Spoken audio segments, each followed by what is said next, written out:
Okay. Check the first. Turn on the display capture. Hey, everybody.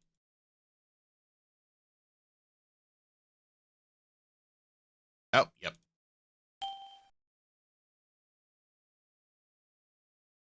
Come on, you little shit. There we go. And we are good.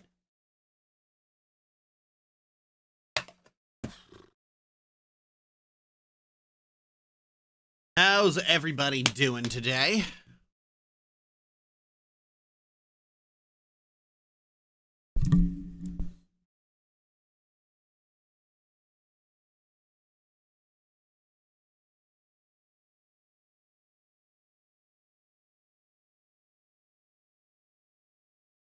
Right, well, thanks you. I'm doing okay.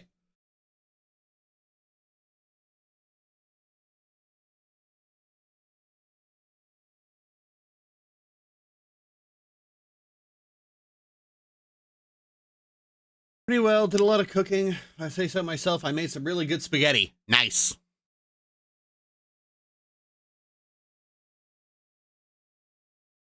The stream is a perfect treat after finishing my cleaning. Nice.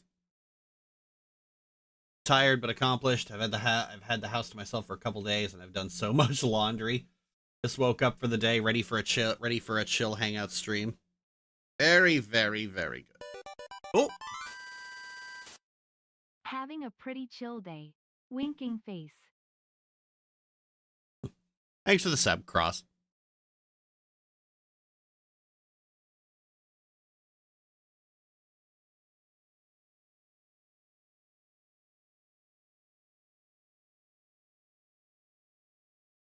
So I finally sat down to watch Has-Been Hotel Season 2, and oh my god, it was bad. Like, it's so fucking dull. Like, it's a whole season where Vox is the bad guy, and it's like, I'm sorry, the V's just aren't interesting. Every time they're on screen, I just want to skip any scene they're in.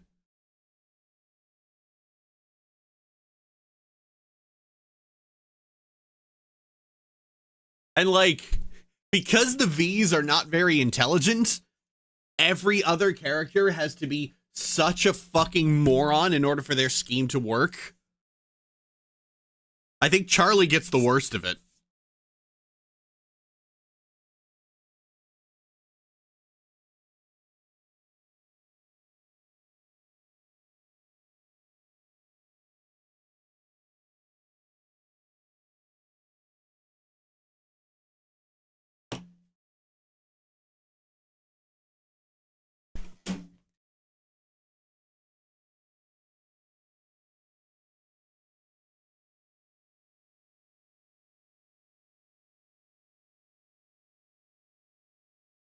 Ugh.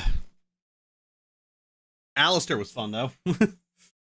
I'll be honest, I never got into Has-Been after seeing Hell of a Boss all the time leading up to it. I was already bored with one, and I felt the second was not gonna be my thing either, and here we are. Well, I mean, like, here's the thing.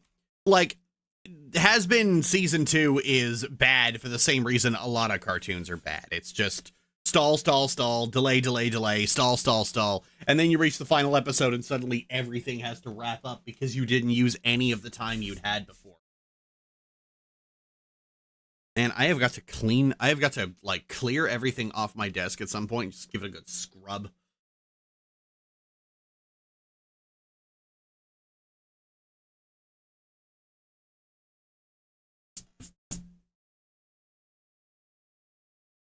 Give it such a good scrub that the sponge ends up looking like a 5th edition player.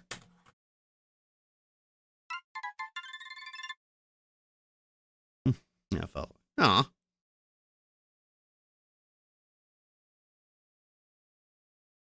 Alistair was fun, the only fun part of the season. Helps that Alistair's always been my favorite character, so.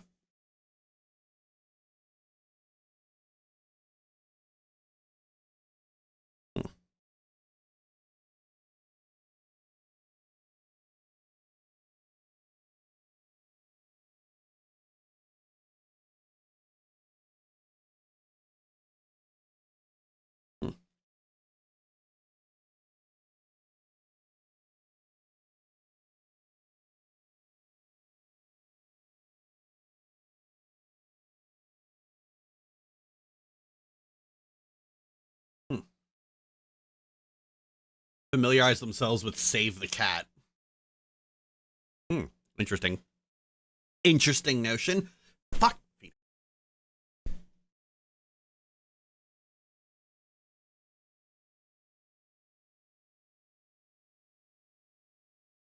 Oh, there you go.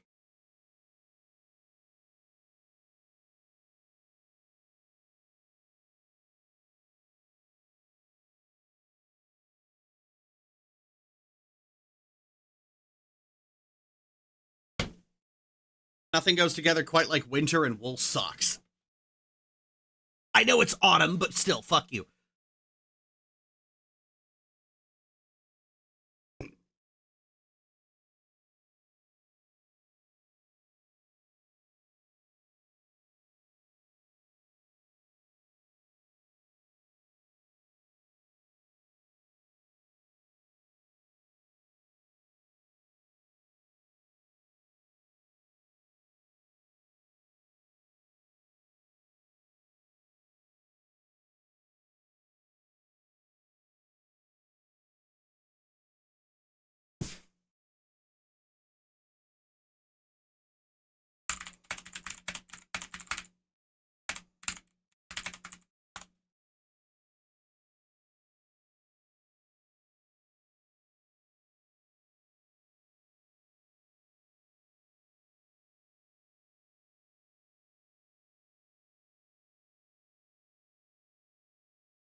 Have you watched any MLP Gen 4 episodes? No.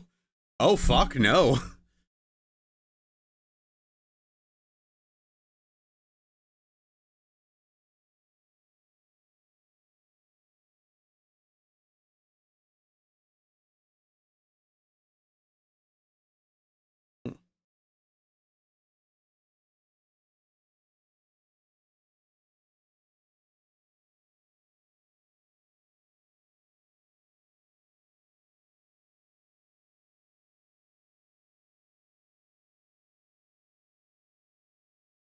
Those unaware, Save the Cat story method developed by Blake Snyder, where he breaks down plots into 15 distinguishable beats. Two of my best movies of 2024. Oh, neat. See, the problem is, of course, this is a problem that television shows are having rather uniquely, where they just don't use the time they have for anything useful.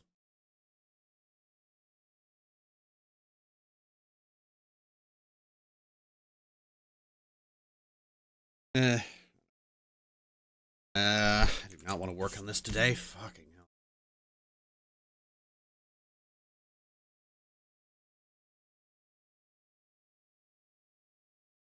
I love what you did with the screen. I love the old time. Oh, yeah, thanks. This was a bitch. This was like an actual bitch to get working.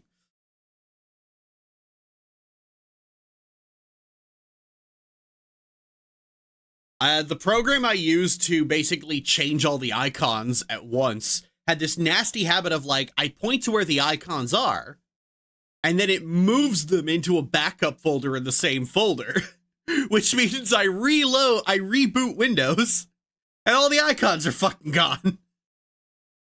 Cause the program fucking moved them all.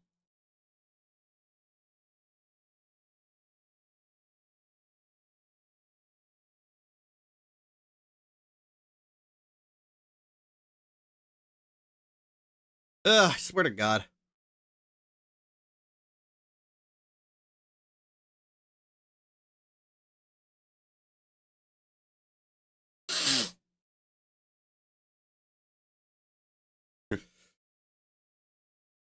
Oh, golly, that's hilarious. I'm glad you think so. Windows does not like to be tampered with. No, it does not. I mean, like, some of the Explorer windows will not gain the same toolbar color, so, like, it's just a bit, like, I don't know what it is about this that's doing it, but whatever.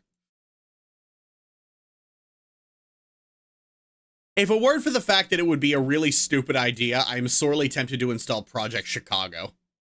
Like, it's a modified ISO of Windows 10 that completely changes it to look like Windows 95. I don't do that for the simple reason that there are actually some modern conveniences I still need. I have been tempted to install Atlas OS, though. That feels like it would be really fucking good. Just strip all the fucking bloat. Because my PC ended up updating it against my will, so I basically got the last 4 years of feature updates, which means bloat.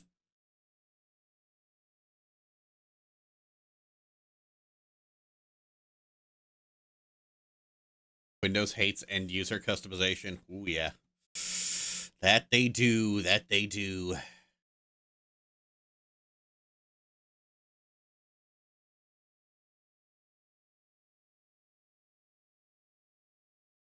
Teal's a really beautiful background color. I'm glad you think so, because I'm not actually going to keep it. Where do my wallpapers go? Oh, there you are.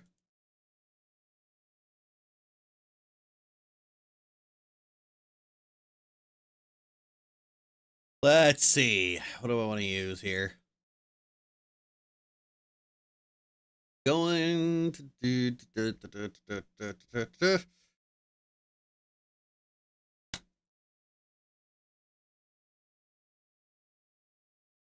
Ah, perfect. There we go. No, I'm not going to go with that one. Where did I put the... Where did I put you? Oh, you're in the... I think you're in the BG Funnies folder. Yep, there you are. Nope, that's not what I want to do. There we are. Gibby.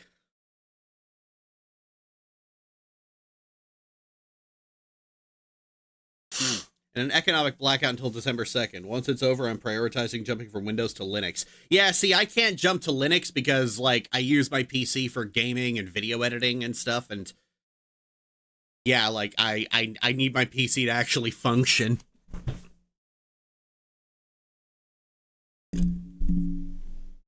Linux isn't all that good for people who want to use their PCs, rather than set them up as a talking point to discuss converting to Linux.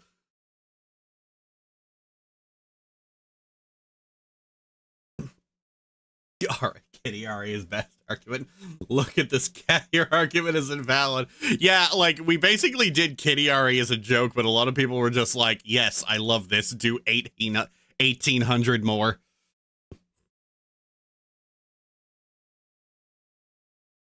Oh.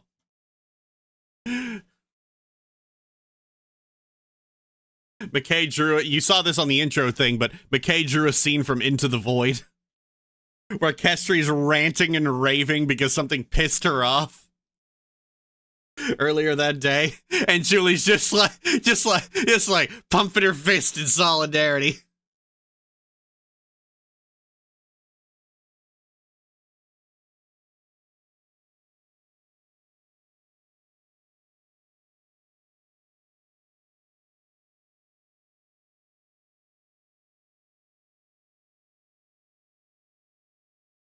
You go off, Mama. Actually, it's Aunt Cat. I have written a bit of Julie's internal monologue, and it's Aunt Kestri and Uncle Lev.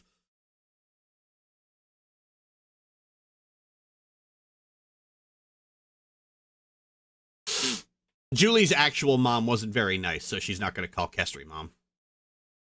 Not understand what's going on absolutely stands with her aunt. Hey.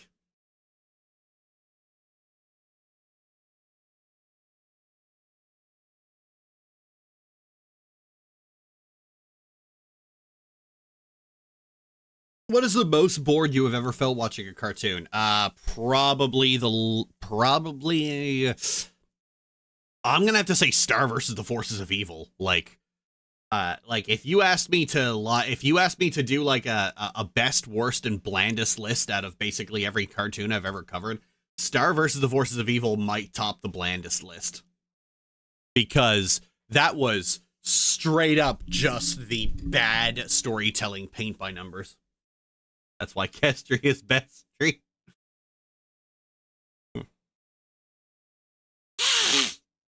That's so sweet and wholesome. Like, give me diabetes.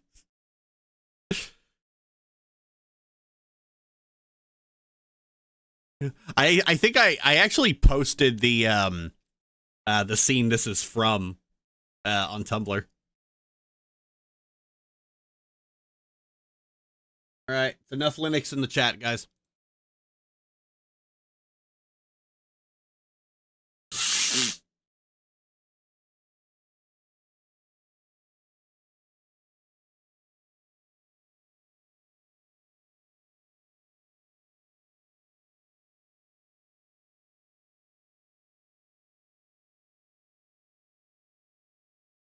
Everybody? Okay, there we go.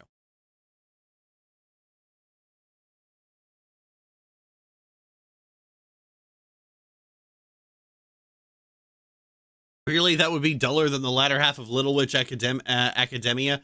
Yeah, honestly.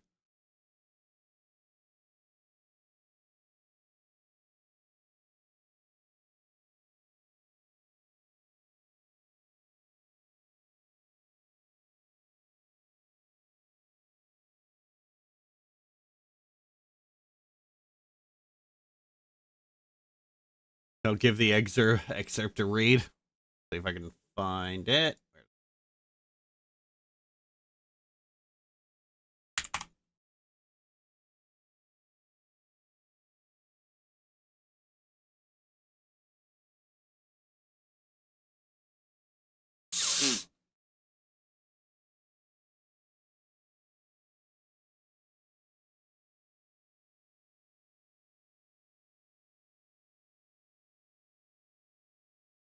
Yeah, here it is. It's like, I don't get it, Kestri huffed between mouthfuls of stew.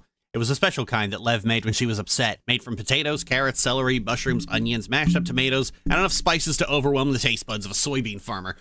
Lev always broke out the expensive seasonings for it. It did wonders for Kestri's mood. There's plenty of available femmes on your station. You're gonna waste my time trying to hit on me during a trade deal? Some masks never stop thinking about sex, Lev shrugged, setting a bowl down in front of Julie, who grinned and started messily eating. I don't understand them myself. Kestri grumbled and leaned against his hip. Lev moved his hand to her head and ruffled her hair. Why does this bother me so much? Because you have more to offer people than your figure. Exactly! I have a better working knowledge of the old world than anyone else in the nebula, Kestri exclaimed, stuffing another spoonful into her mouth. And I'm the only one for parsecs who can rewire a stellar engine with just a single piece of wire and a match. And you developed enough ship upgrades to fuel the economies of 12 stations. And I developed enough ship upgrades to fuel the economies of 12 stations! Kestri yelled, stuffing another spoonful into her mouth. I'm a fucking prodigy! Julie held up her spoon in a cheering motion. Thank you, Julie!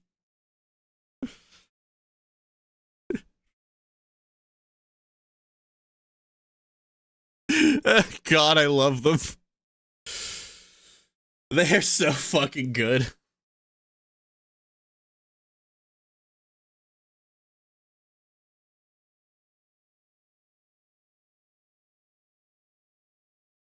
That is so adorable. I love this book. I'm gonna love it even more when I find it whenever I fucking finish it.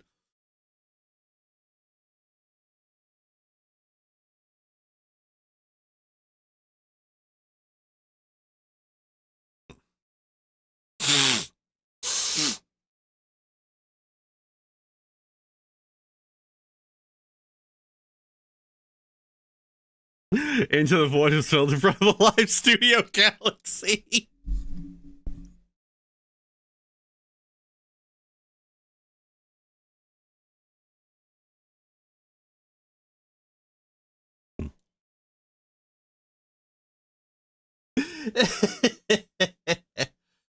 Seems to be a long-running writing trend for streaming shows. Come swinging out of the gate, and then after seemingly burning through all their creative fuel, the writing quality drops like a rock. Yep. It's because they want to write movies. They don't want to write TV shows. That's why streaming shows are all look and shot like films now, because everyone there can't cut it in the film industry, and they still want to be there anyway.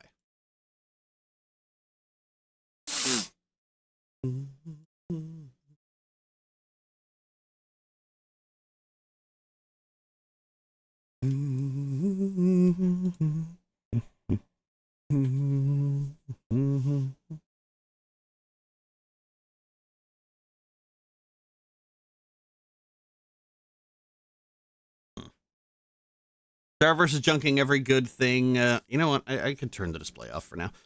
Star versus junking every good thing it had for the animated equivalent of Ross and Rachel's love story is truly the lamest thing those Silver Age cartoons ever did. Oh yeah.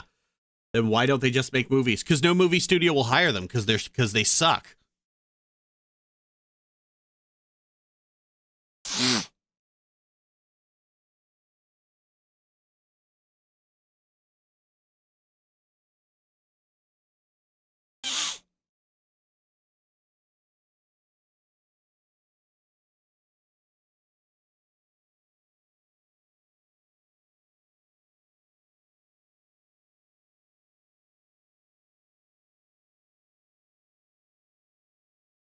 Even Danny Phantom had that problem a bit where the first two seasons are good and the third season is low average with a terrible series finale.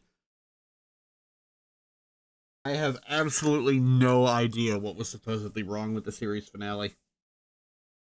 I did not watch a lot of Danny Phantom. Honestly, Danny Phantom just seemed dull. I can't remember what it was that people liked about it. Maybe it was just the fact that it looked like Fairly Odd Parents and played like a shonen anime. Yeah, no, that was probably it.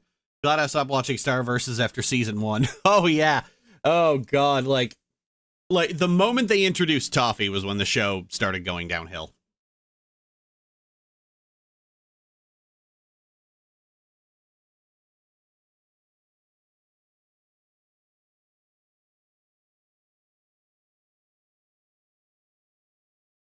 Finale's more awful because Danny's friends are abusive about him giving up his powers. Oh. I'm not gonna, I'm gonna ask you not to give me details because I'm gonna be honest, guys. I tend not to trust you when you try giving me details. You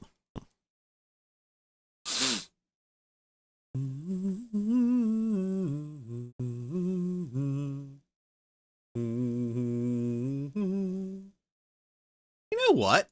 Elite Dangerous will make for a good stream. As opposed to Syrup, where Toffee is the funniest character named after that confectionery. Oh yeah.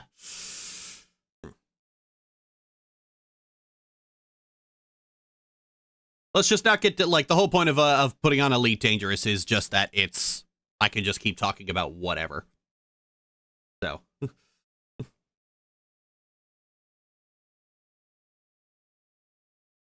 I just gave it away because I doubted you were going to watch it. Yeah, that's the thing, though. I kind of don't believe you. Today I helped someone get into the Baldur's Gate games. Oh, really? How so?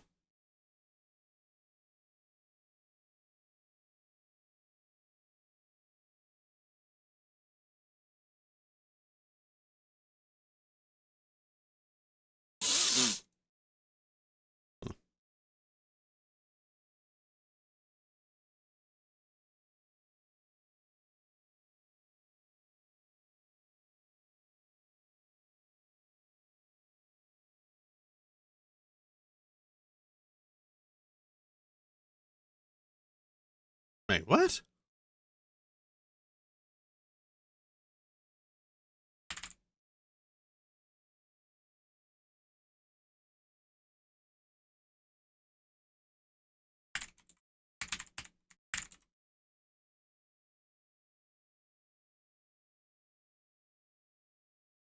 Huh.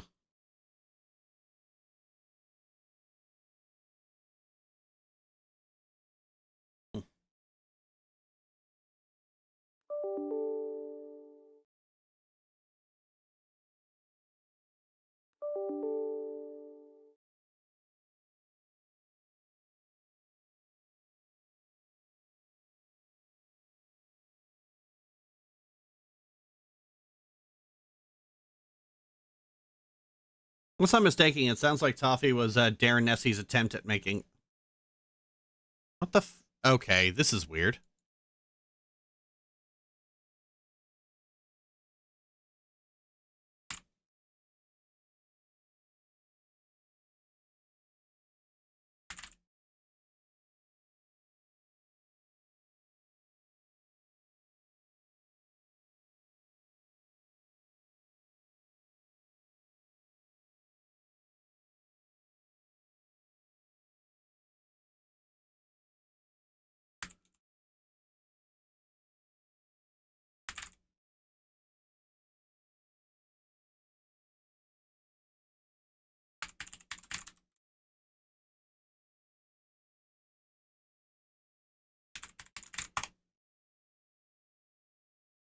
Huh. Steam won't link to my Frontier account. And this is just another reason as to why I hate Steam.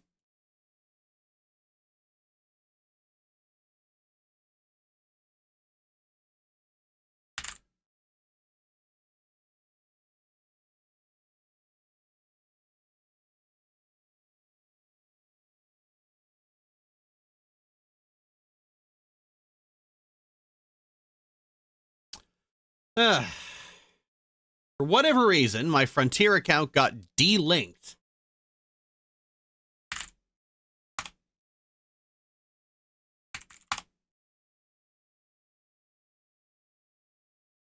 Login.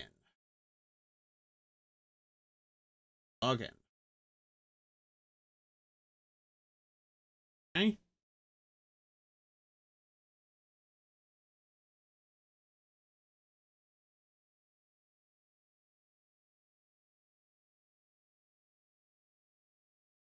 Keep me logged in. For fuck's sake. That's not right.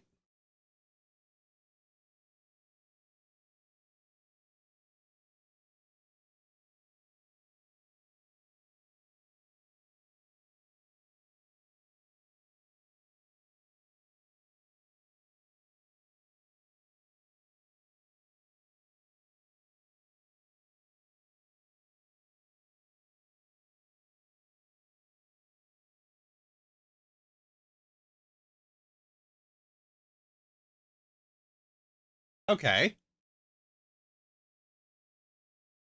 I can log into the site through Steam. What the fuck is going on?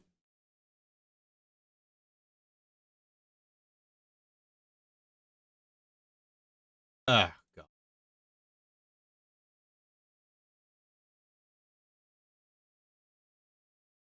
This is just another, like, you know what? I'm just not gonna bother with it right now. I'm not gonna spend the whole fucking stream doing fucking troubleshooting. Oh well, so much for that.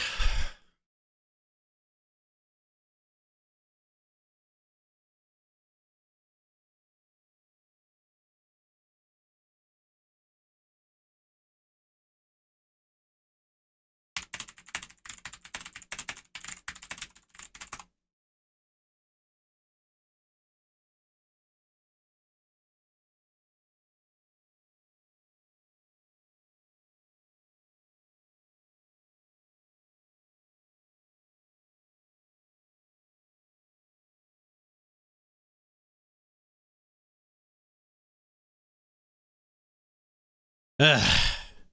Just more bugs with Steam. Because, you know, we definitely needed this fucking malware. Where are my earrings? They're there. Ah, shit. Of course I...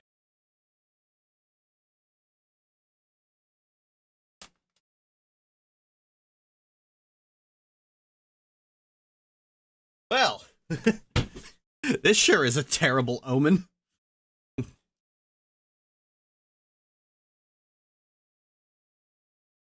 Look this up, what an enhanced edition trilogy is after you help me with the healing spell modifications. And my god, I'm so tempted to download that for my next playthrough. Oh, Han, that's I'm gonna warn you right now, that is a bit of a mess to set up.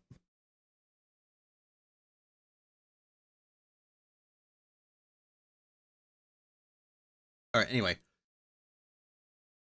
But alright, what was it you were saying? They were really interested in getting into for the story, but they weren't interested in the combat. Shame, as their loss. Told them the story mode is a thing, and presumably they're playing it right now. Man, God, like, so many people just, like, turn their nose up at the combat like a fucking picky eater.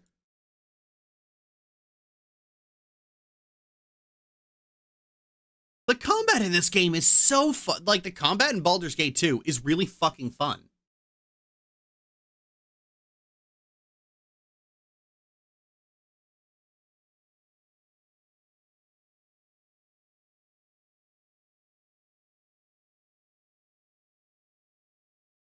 Starlight wants to dive into the deep end, sharks be damned. Oh yeah, like the moment you start looking into Baldur's Gate modding, you realize that this game has probably the most interesting modding community.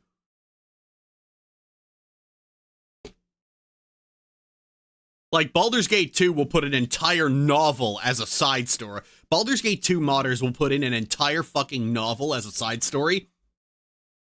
And aside from something like the music, or like descriptive text, it genuinely feels like it belongs there.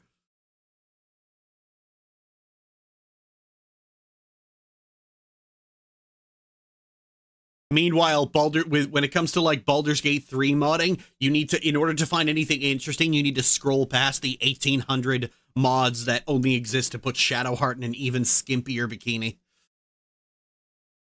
Because that's all her fucking character is.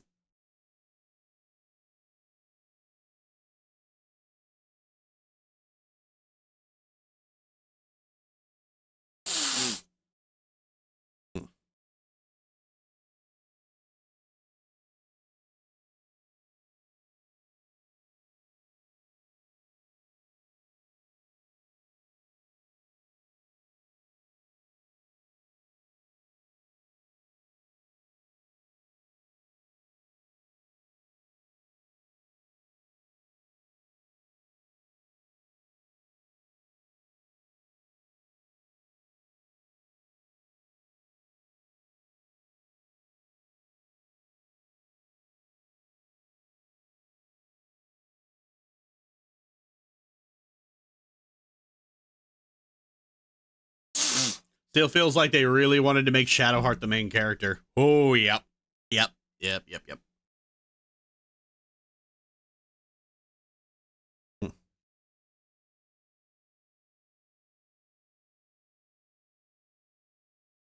Also, the process for installing mods into BG2, it uses the command prompt, which is just fun.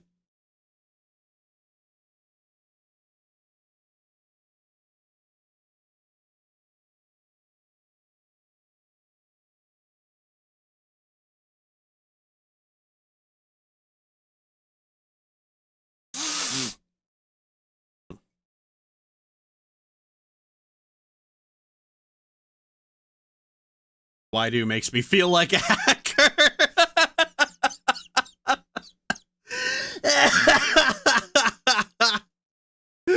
Oh my god.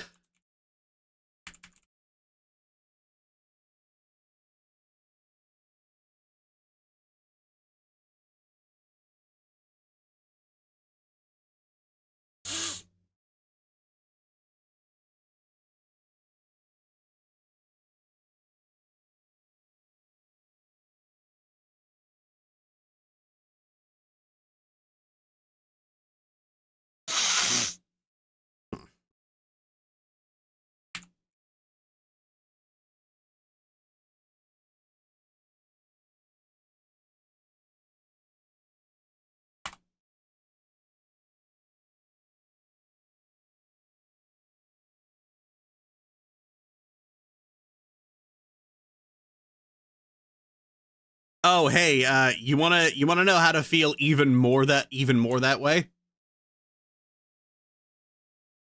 Watch this.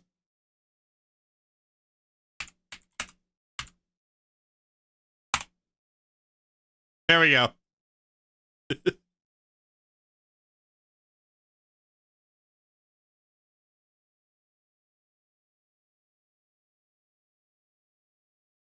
I have no idea if it'll save this way. Let me see. Ah, it doesn't save? Ah, fuck off.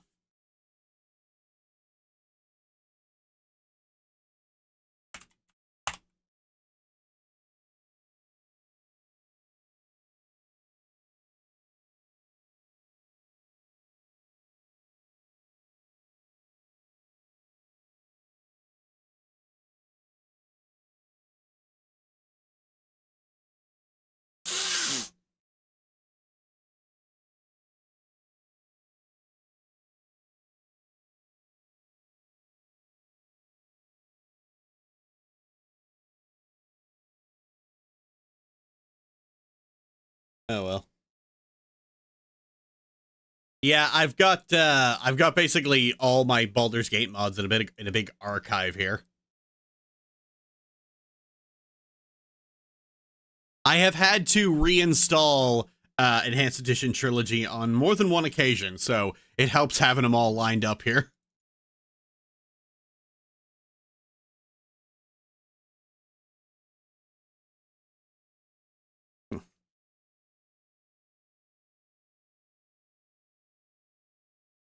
There are, funnily enough, there are fewer mods I use for Baldur's Gate 1. Wait a minute, where the hell is... Oh, it's right here. Like, most of the mods I use in Baldur's Gate 1 are just mods that work everything, like, for everything, like Divine Remix, or Forgotten Armaments, or Artisan Kit Pack, or Bardic Wonders. And then you get a few, like the NPC Project, Unfinished Business, Endless BG1, and the DLC merger is practically necessary. And then, like, most of the mods that actually have content in them are ones for BG2.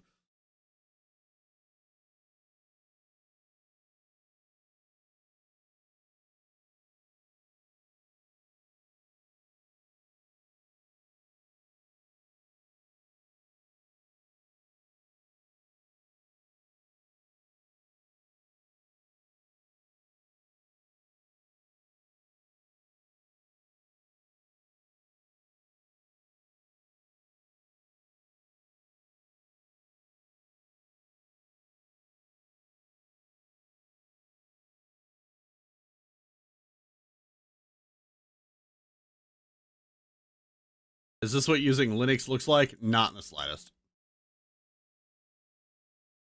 That's what using DOS looks like.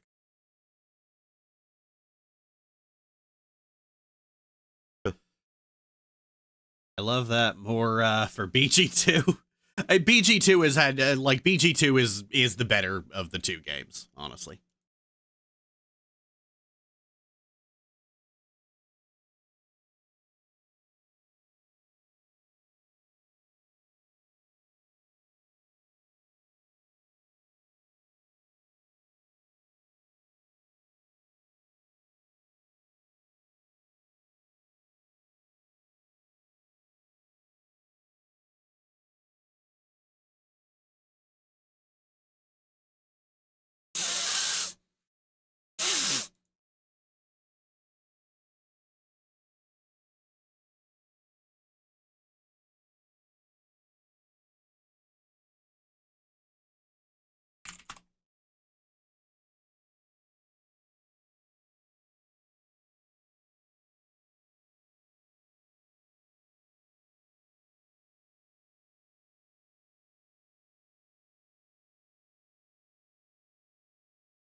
Reminds me of that disaster movie where a hacker gives a federal agent unlimited international calls through the use of a stick of gum.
Oh shit, really?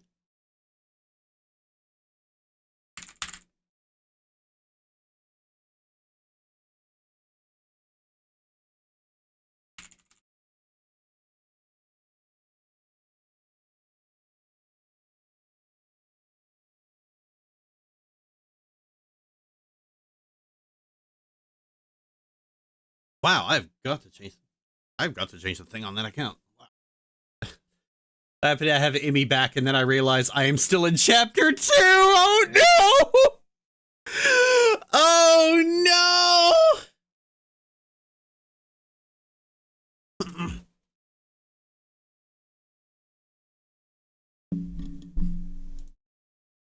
It ain't that intimidating. It's not really a matter of like Baldur's Gate's combat being intimidating. It's just that it's old. There's this idea that like round-based combat is like outdated or bad compared to turn-based combat, despite there being no turn-based game that is better than Baldur's Gate 2. And so basically they see it, they go, they see it run for about 2 seconds, they go, ew, and they just refuse to engage with it any further.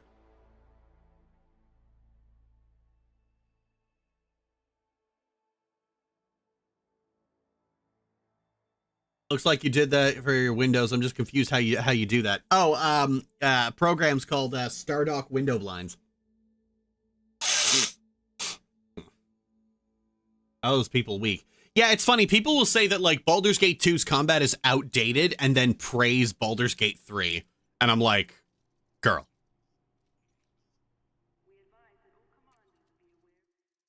Like, come the fuck on.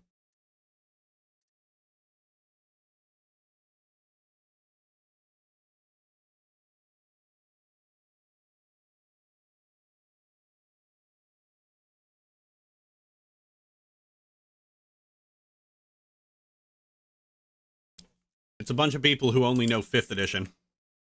Ah, the 5th edition trogs.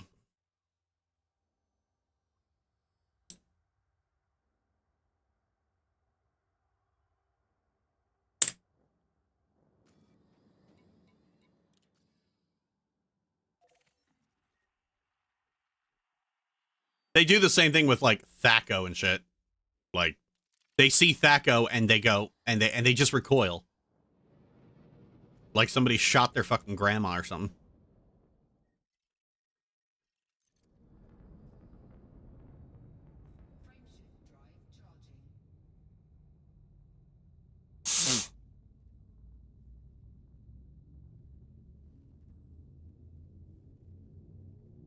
I really don't get that mindset. Some of my favorites are old turn-based games. They heard it on a forum somewhere that round-based combat is bad, and then that's it.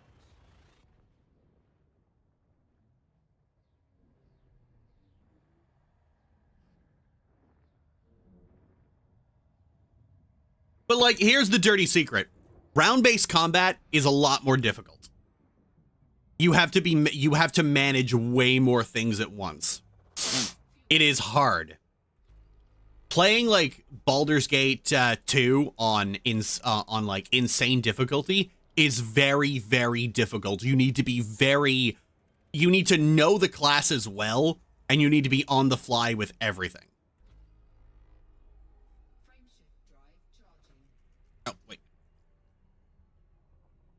Whereas turn-based combat, you only ever have to focus on what is immediately in front of you. I've often heard people try to argue that, well, turn-based combat offers a more tactical form of gameplay. It really doesn't. Like, you don't get to do strategy, because most turn-based games, the enemy only does 1 or 2 things, and that's it. Sure, hypothetically, turn-based games could offer a more strategic aspect to them, like playing chess, but that's not how they work. That's not how they work in practice. Never has been, never will be. Because that would be way too difficult.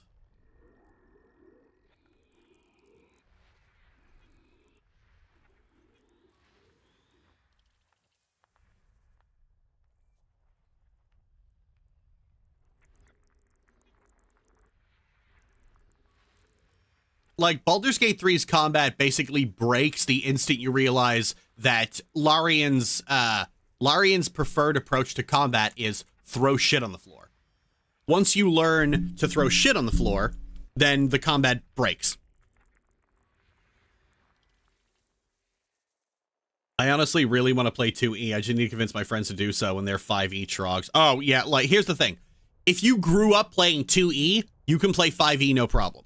I've played 5e a couple of times. I did not need the rules explained to me because it's all just shit from 2nd edition, but dumber. But somebody who plays only 5th edition, or rather plays only 5th edition the way most people play 5th edition, 2nd edition is going to absolutely break their fragile little brains.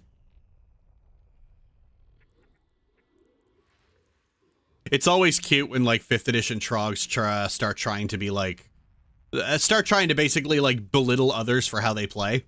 Or, like, supposedly not knowing the rules because, like, my dude, you're a 5th edition player, you don't know most of the rules of your own shitty version of it.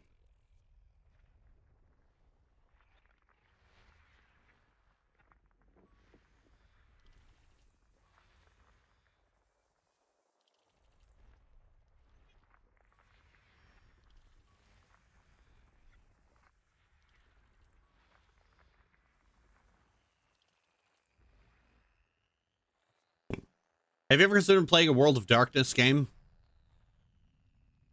World of Darkness. No. No. I'm too old for tabletop games.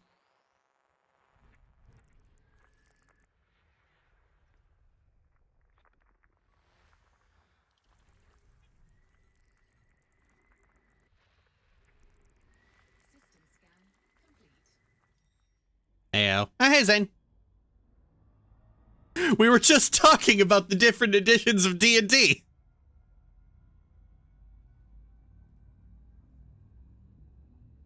Some of my group played 1 and 2e when it came out. You're friends with people in their 50s? Okay. And they're still somehow still 5e trogs. Like, how? Oh my god. Well, like, that's the thing. People who were bad, like, when 2nd edition was current, people who were bad at it really like 5e.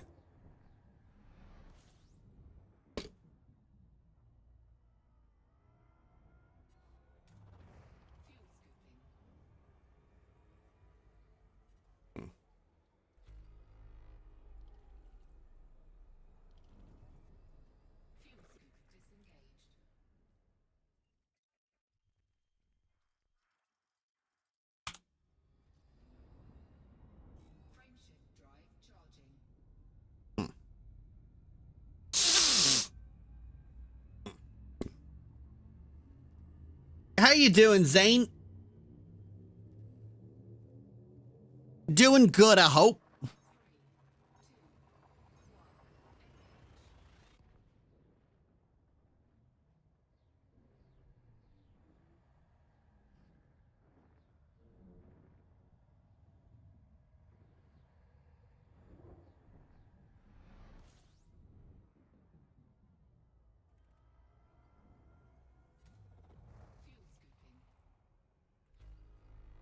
Pretty good. Gonna be finishing off an RPG on stream later, hopefully. Ooh, neat. I don't know if you're working, but would you like to join me?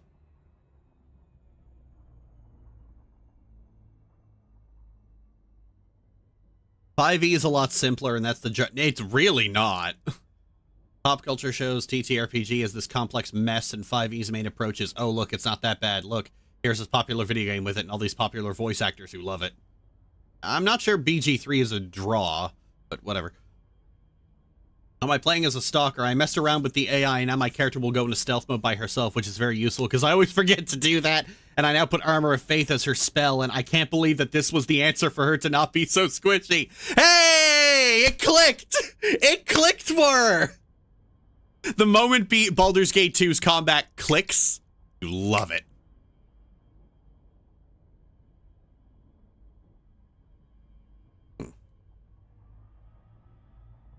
Oh, right. Icy bodies, rocky ice worlds. Out of here. Next one. Why am I thinking Sonic music? Michaela's why.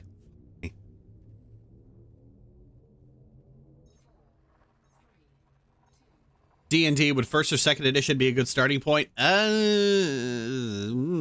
Possibly. I mean, honestly, pick whatever edition you want, okay? Like, my only main beef with 5e is that its players are dicks.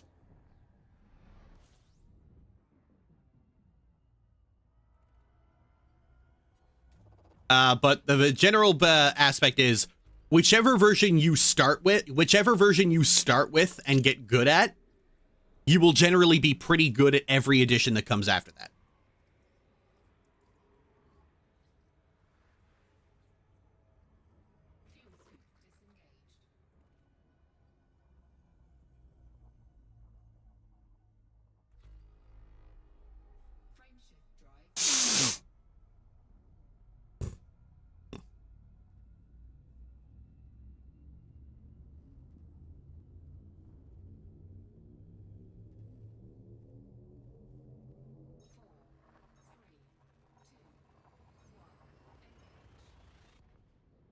I'm going to play Hogwarts Legacy again because it's an RPG. Okay, I mean, I don't know why you need to broadcast your awful taste to us, but whatever. Whatever rots your cotton socks, I guess. Ow. What spell should I give to Aerie? I know you said she's mainly a buffer. Other than that, I have no idea what else I could give her. I doubt she could melee with her 9 constitution. You know, you say that, but Aerie can actually be built as a tank. Hockey bodies, asteroid clusters, gas giants, gas giants.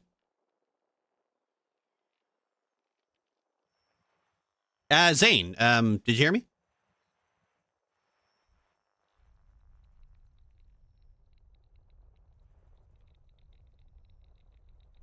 Really? Tell me. I don't have the build in front of me right now, honestly.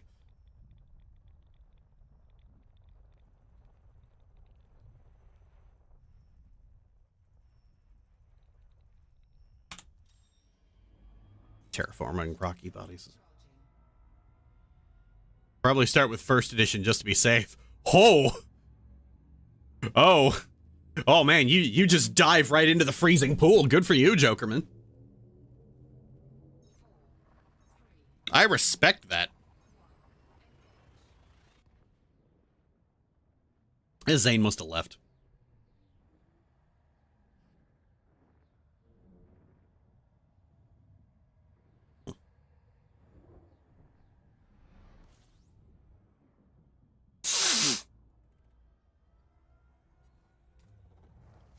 A trinary star system is going to have nothing in it, is it?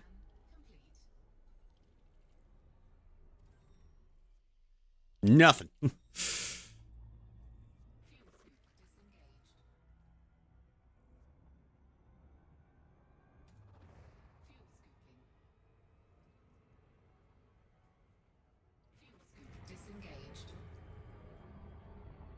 I never dragons. I'm a huge Harry Potter fan, so I don't see where I can fit DBD into. I mean, whatever, dude. But I mean, Harry Potter's all right. I don't know why you need to broadcast it to me, though. I didn't ask. Frameshift drive charging.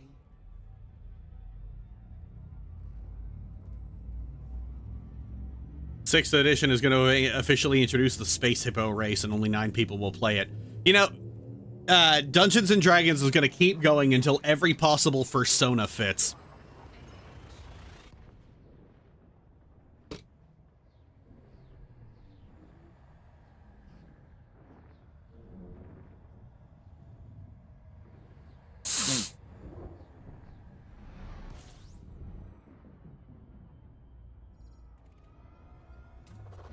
Fuel scooping. 45? Fuel scoop disengaged. Icy bodies, rocky bodies. Ooh, high metal content worlds.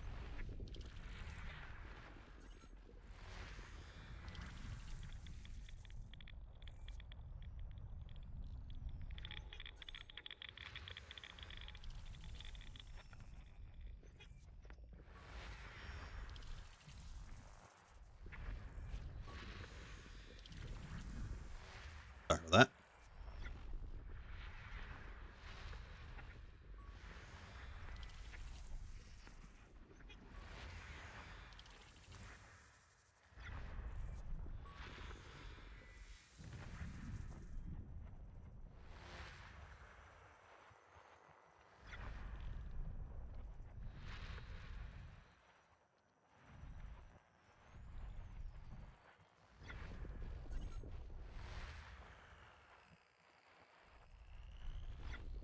There you are.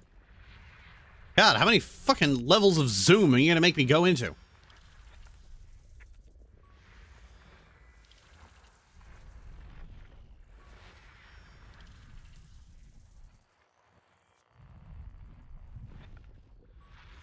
Trying to star system anything in it would have to be so far out from the system stars that they would sooner get classified as rough objects.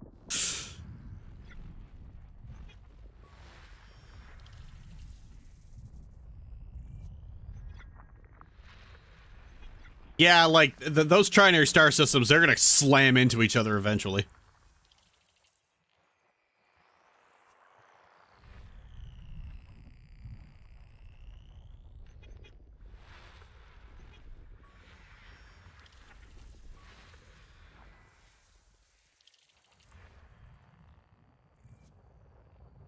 Then they're gonna introduce the Aardvark race instead. Yeah, fuck me.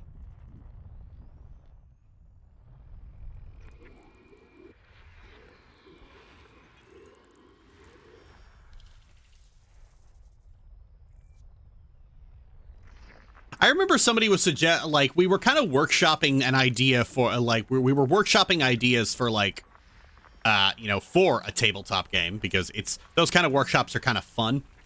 But in doing so, I kind of just basically said no animal folk race, no animal folk, like, just none. And some people got so pissy at me over that.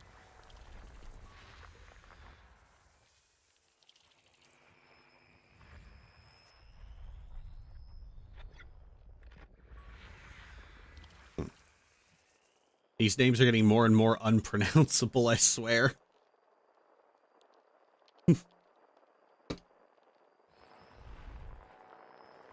It's like, the idea of not being able to play as your persona in absolutely everything just bothers some people so fucking much.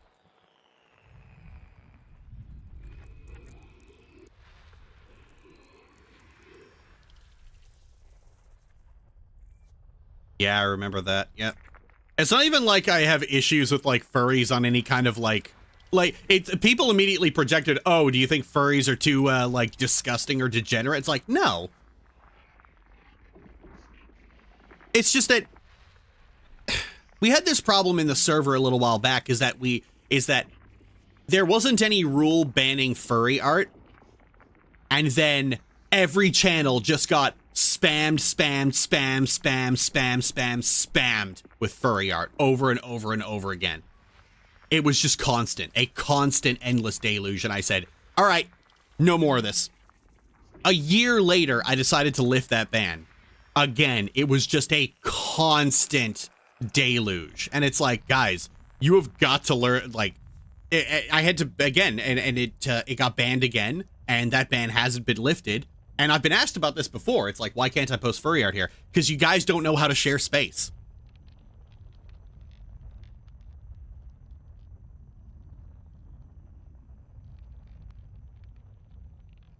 You guys don't know how to calm the fuck down.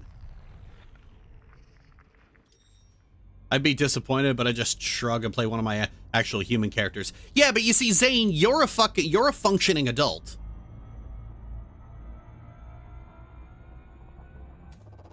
Fuel scooping.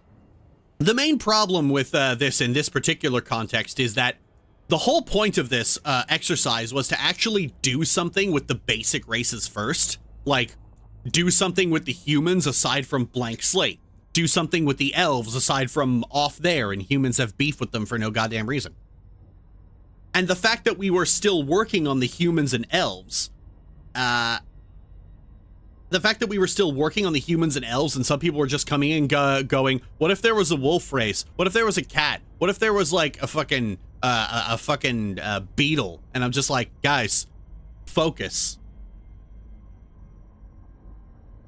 This is kind of the problem that, like, this is kind of the problem that fantasy settings in general are having. Rather than fleshing out the races you have, people are just rushing to make new ones.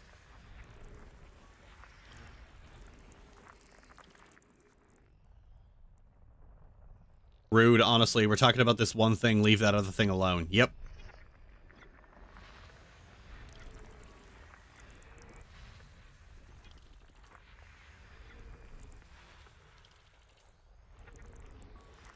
The additional problem is the fact that, like, everyone's fursona is unique. So if you basically add, like, one animal, you need to add, like, 1,000 of the fuckers.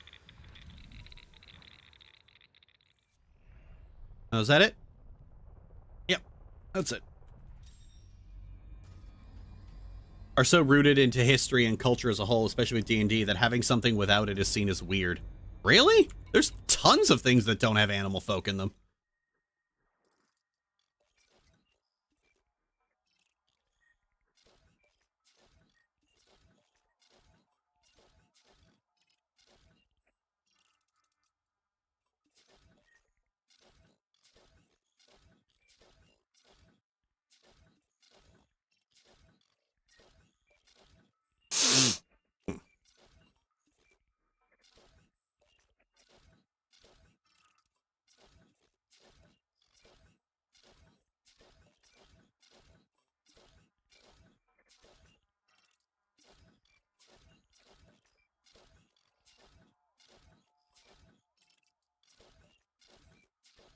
No terraformable objects. Fuck me.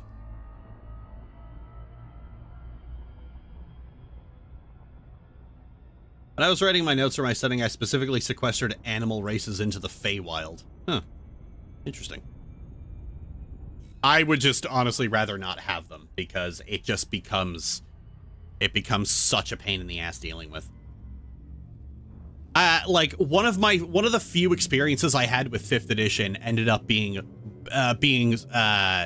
made into a headache solely because one of the fucking party members one of our party members, he was a bard and he was a wolf, and he kept barking his dialogue.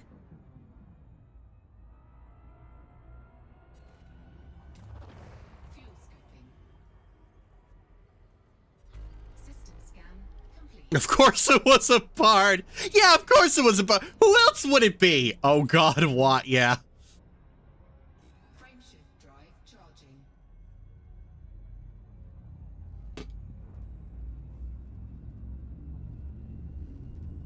That sounds really annoying. Oh yeah. 4, 3, 2, 1. Engage.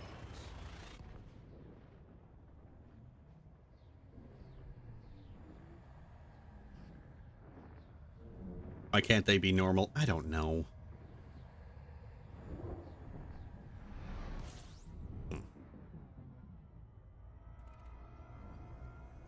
They're the faunest route for an animal folk race and let the furries have free reign to customize as desired. Boom, done. See, the problem is then everybody wants their own unique racials and everybody wants their own stuff, and it's just easier to say fuck off.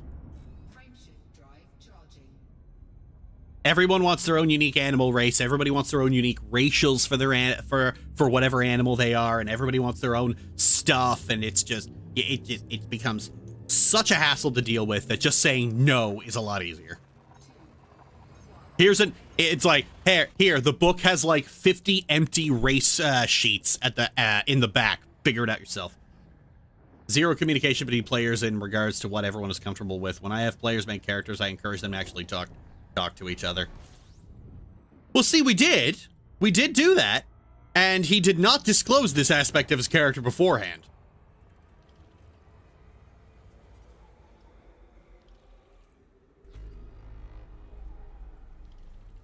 The guy started role-playing, like, whining at... The guy that made his character role-play whining at mine as if, like, looking for a pet. And I was like... And I just said, if you do that again, I'm going to stab you.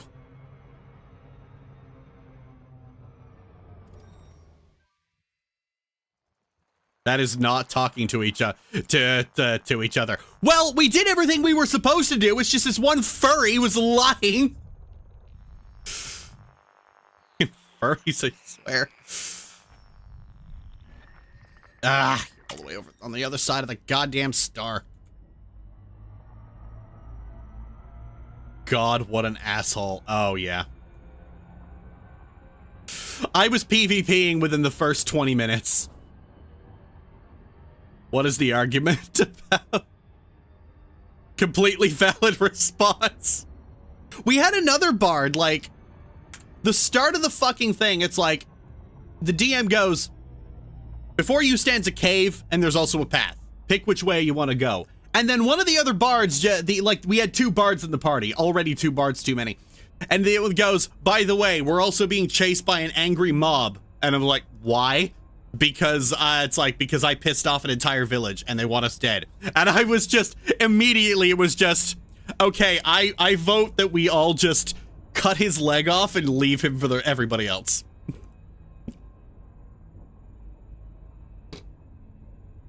Are we complaining about furries or D&D? Furries in D&D.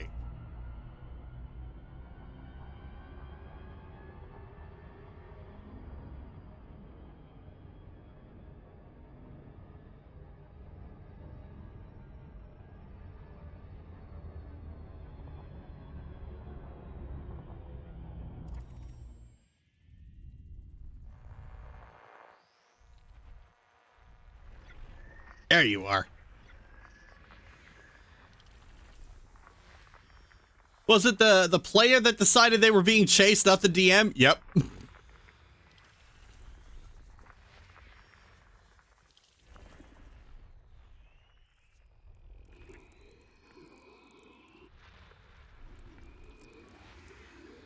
I'm so happy the designated bard character in BG2 is nothing like that. Oh yeah, Hair Delise. I fucking love Hair Delise.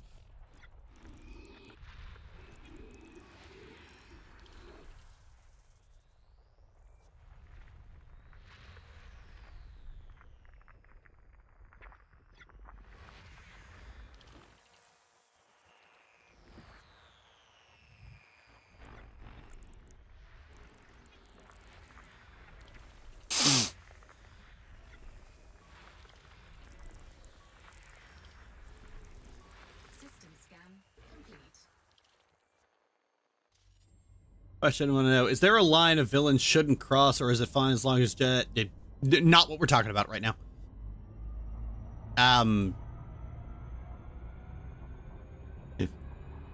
So fun and charming and good looking. I mean, what?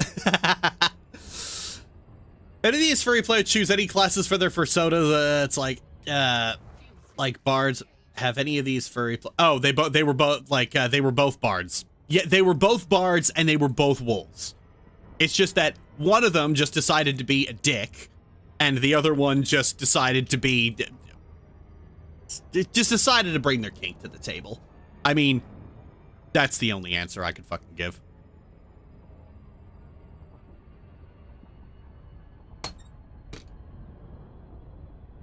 Frameshift drive charging. Oh, fuck, wait.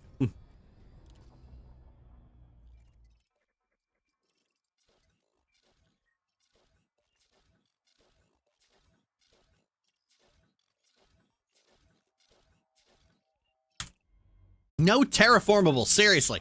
Drive charging. Just making me reminisce about the one time I played a bard. The only one in the party who survived a dragon encounter because I dove into a snow pile to hide instead of fighting. What a bitch! Why not ask if people are okay with that first? Good lord. Because they might tell you no. That's why they don't ask first, because they might tell you no.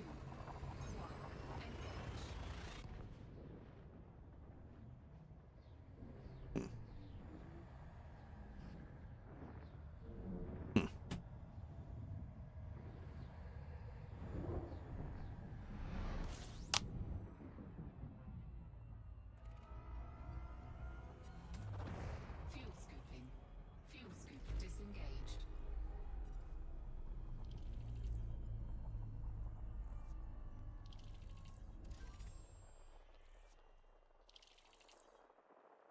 Ooh!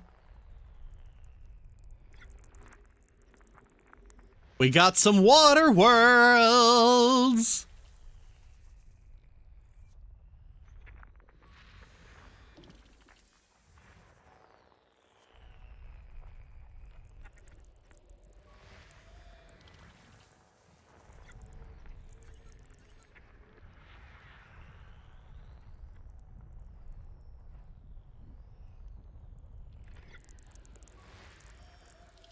An ammonia world?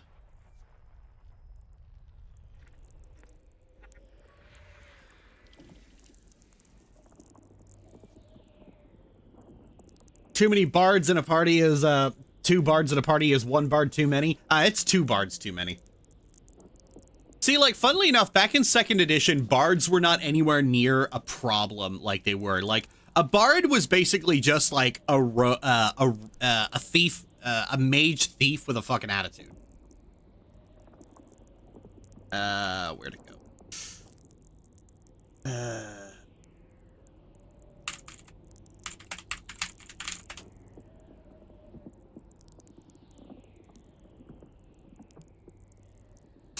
Where is it? Okay, yeah, ammonia worlds, they're worth about 600,000 and 1.7 million if it's first discovery.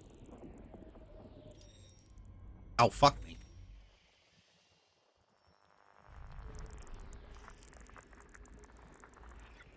Oh, I hope that water world is terraformable.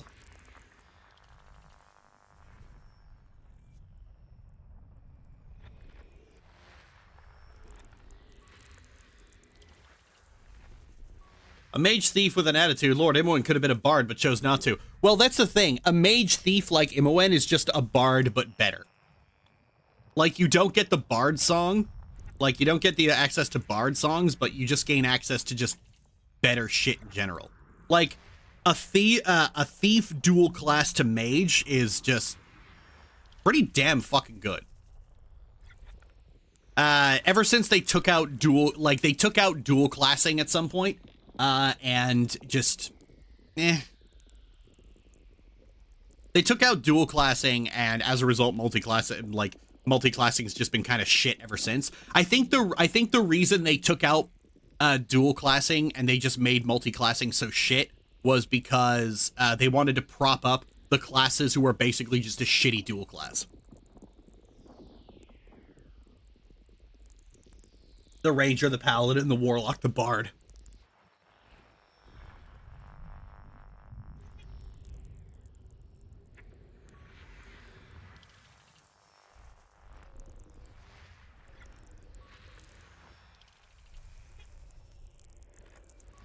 System scan complete.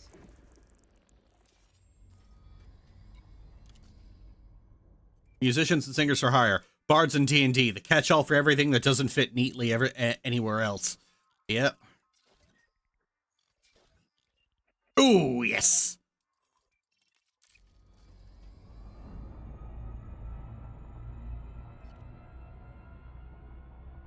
What is a warlock a dual class? What is a warlock a dual class of? Mage cleric.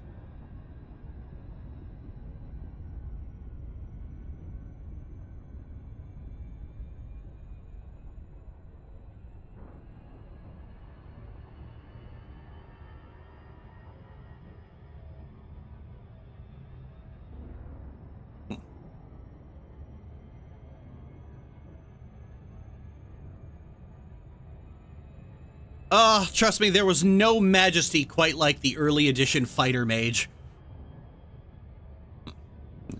Rangers get shit on for being a weak class. Fuck them all. I love rangers, especially my ranger.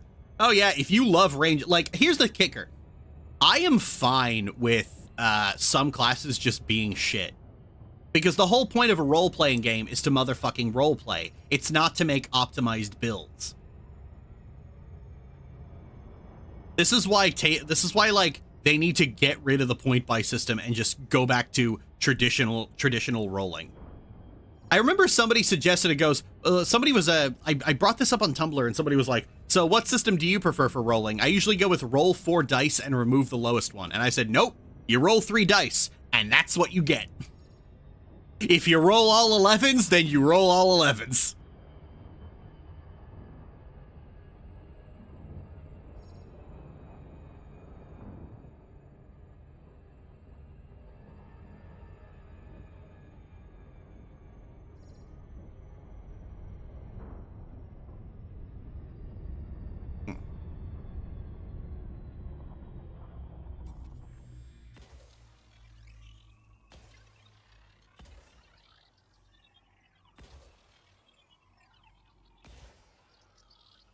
You are officially called 6-7.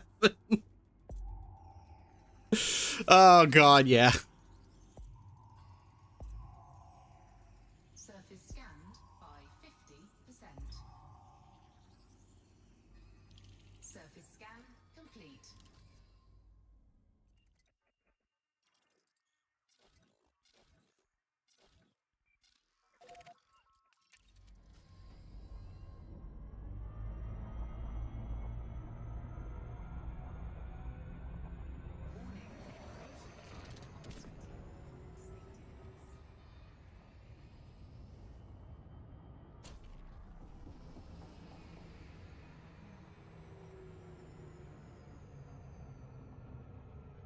Hard with mediocre stats if you know what you're doing. Yeah, most players don't know what they're doing, though.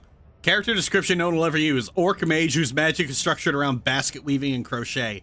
Oh my god, Scarlet Letter, you are, like, so quirky and random. I might try that next time and make decisions about class after I have my stats rolled out. No. You pick your stats first.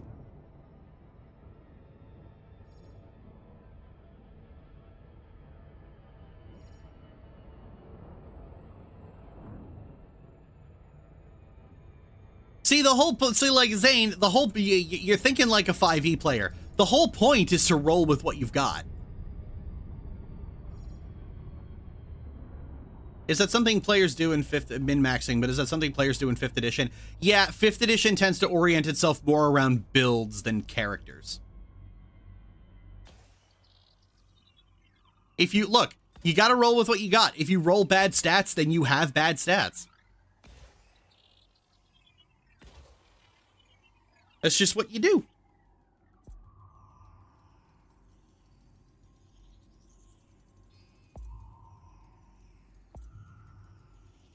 Surface scanned by 50%. Surface scan complete.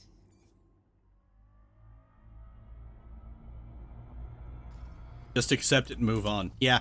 Earlier editions where this stuff didn't really happen, you generally had less, like, your class was less malleable, so you had to get more creative with the character. Like, you couldn't make a character who was like, oh, I'm a warlock whose patron is actually a celestial being sent into Avernus and yada yada. No, you had to be like, I'm a warlock, and I'm a warlock because, like, I lost my family and reached out to the underworld in desperation. That's the kind of story you would get in early editions.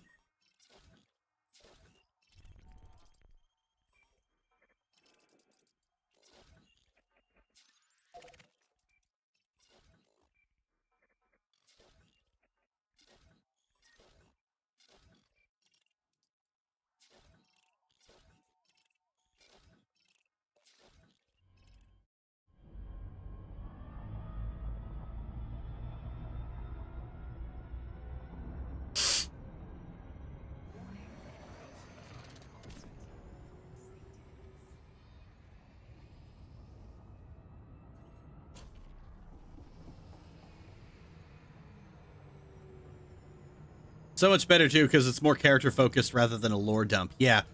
Like, fucking old editions of D&D, like, you would keep the same character for multiple campaigns. That's typically what would happen. You would take the same character on many campaigns from level 1 to level fucking 30.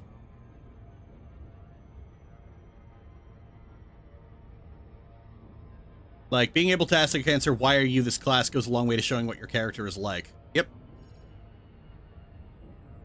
And dual classing works really well for this as well, because, like, if you dual class, you could fit that into your character. Why is your fighter deciding to retrain as a cleric?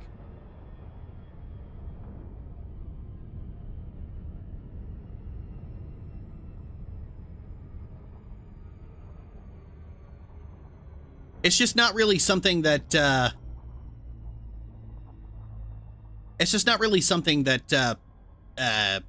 D&D players do anymore.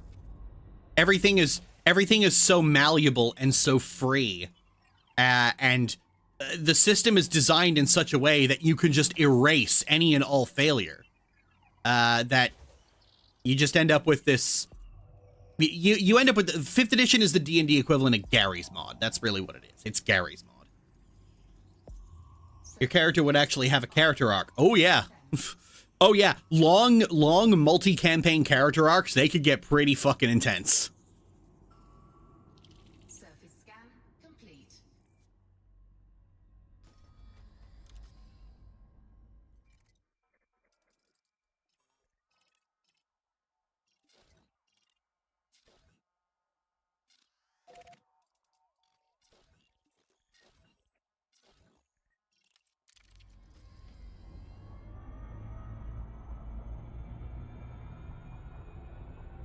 Oh, that's gonna be a long drive.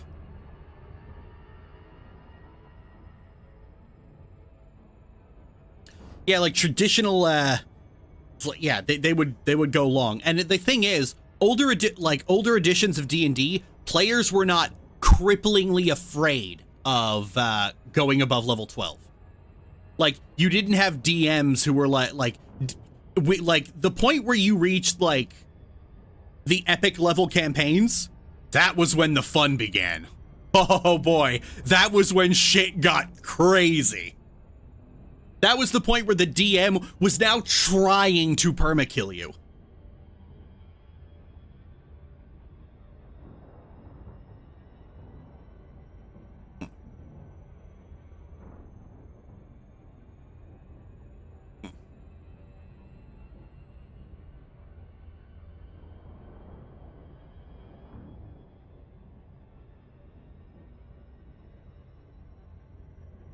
At that point, the training wheels are long gone. Oh, the training wheels were gone a while ago. But like 5th edition players, they don't fucking do that shit. They don't even go to the level cap. They go to level 12 and then stop. What fucking wuss behavior?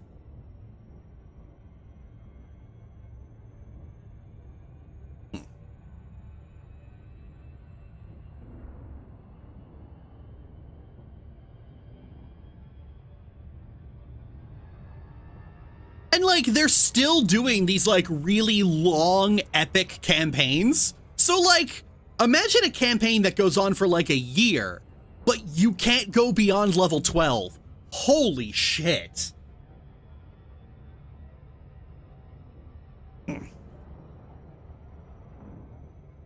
12? Yeah, a lot of 5th edition DMs, they cap the game at 12, even though the level cap is 20. I've long been aching for a full 1 to 20 campaign to see a character develop fully. Well, honestly, you got to go beyond level 20. Get into the true epic level campaigns. They are so much fun.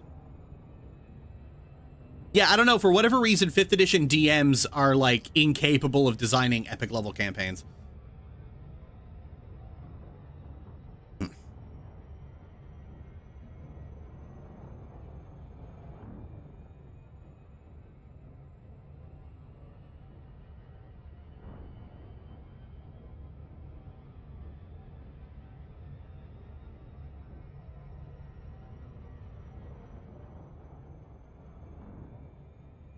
I think I remember somebody saying it's like, well, characters are so powerful at level 20 that it's almost like impossible to balance around. They could just kill anything in one set of turns. And I'm like, bro, that's what immunities are for.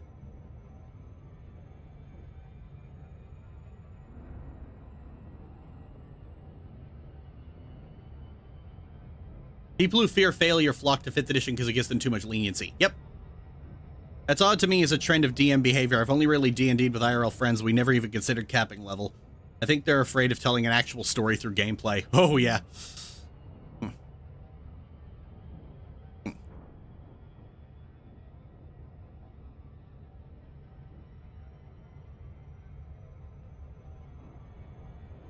I think the idea of like a boss starting the fight with multiple buffs never occurs to them.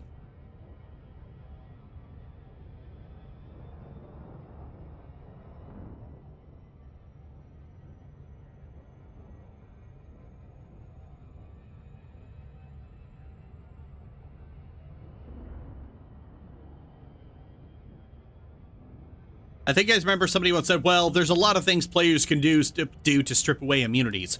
Don't let them do it. If a boss is immune to stuns, then they can't be stunned. And there's nothing you can do to make them not immune to stuns. Now deal with it. Begs the question, how would 5e players fare against something like Tomb of Horrors? Ooh, I don't know. I would like to see 5th edition players fight Demogorgon. I would like to see 5th edition players fight Ascension Amelisson and watch them try to deal with it. I would like to see them fight the Ravager.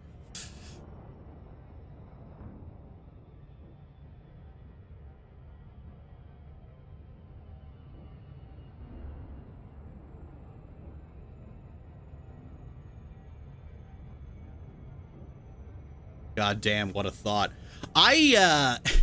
Like, here's something fun. So, player characters are really fucking powerful, right? What if you just took them? What if you just, like, what if you got 4 players in a typical 5th edition party? You roll a d4, and then it's like, okay, that party member there, that's mine now. Figure it out. All players want a good, fulfilling story. See the tale of Fart Buckle, but they're afraid of going through a proper storyline. Oh, yeah, that'll do it. Yo, I mean, that's what Ascension in Throne of Ball does. Like, if you have Imoen in your party, what a Melisande does is she invokes a Slayer change and then says, how the game works is, now Imoen is hostile, she will turn back to normal and rejoin your party after about 5 minutes. Good luck not killing her. I tend to design my boss with phases and mechanics in mind. It's never about dealing enough chip. So figuring out how to deal the damage.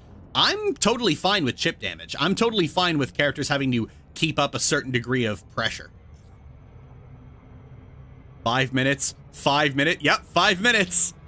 Oh, fuck me.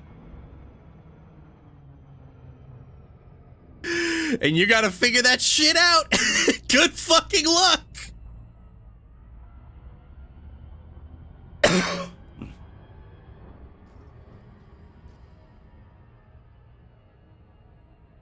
That's what we call a battle of attrition. It's not a battle of attrition, it's just a long fight.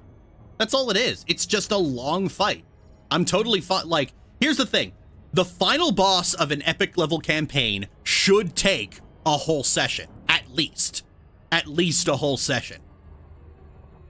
If you're not making that shit if you're not making that shit Frieza levels of long, what are you even doing?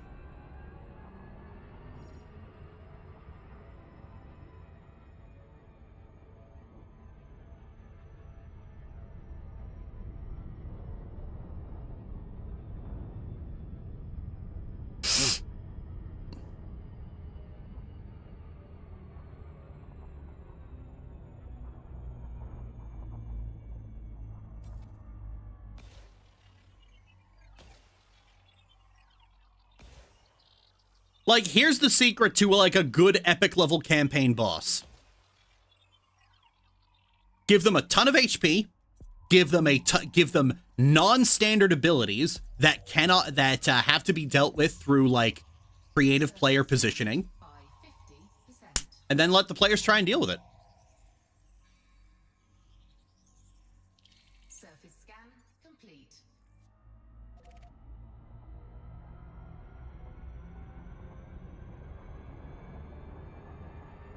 Actually, funnily enough... Oh... Now, here's the question. Did somebody reblog it before?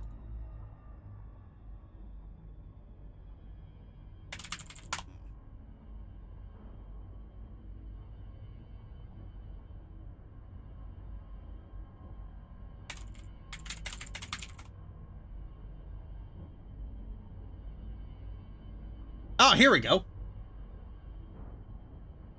All right. Give me a sec, and then I'll show you this.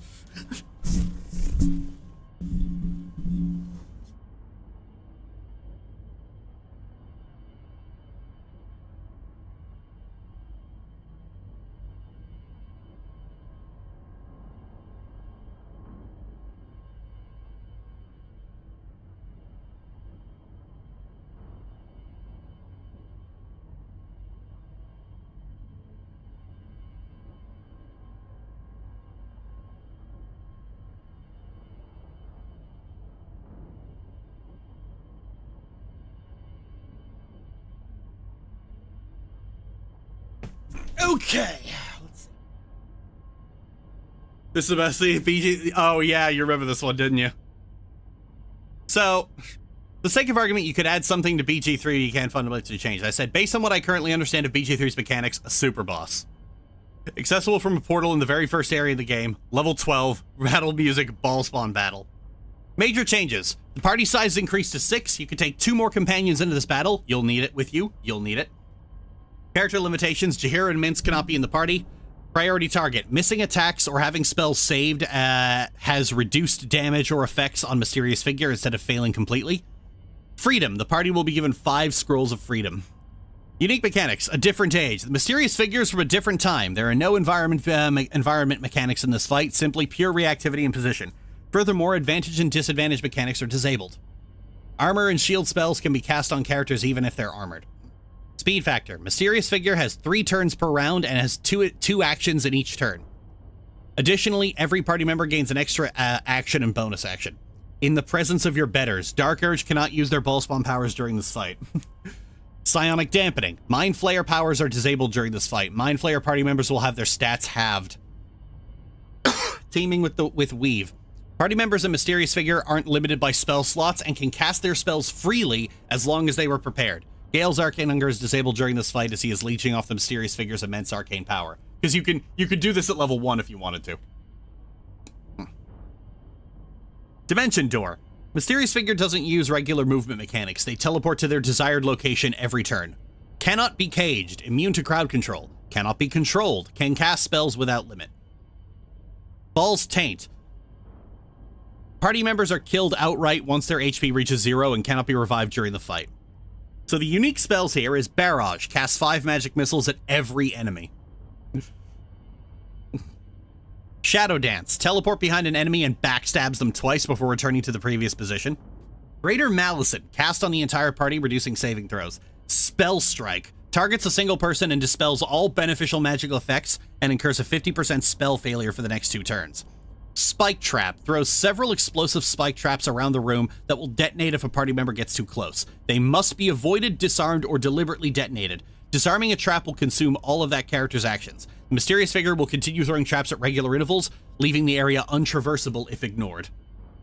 Mantle. Grants immunity to all weapons except those of +3 or better last 2 turns. Hand of Murder. For the next several turns, all the Mysterious Figure's attacks will cause additional damage and heal them.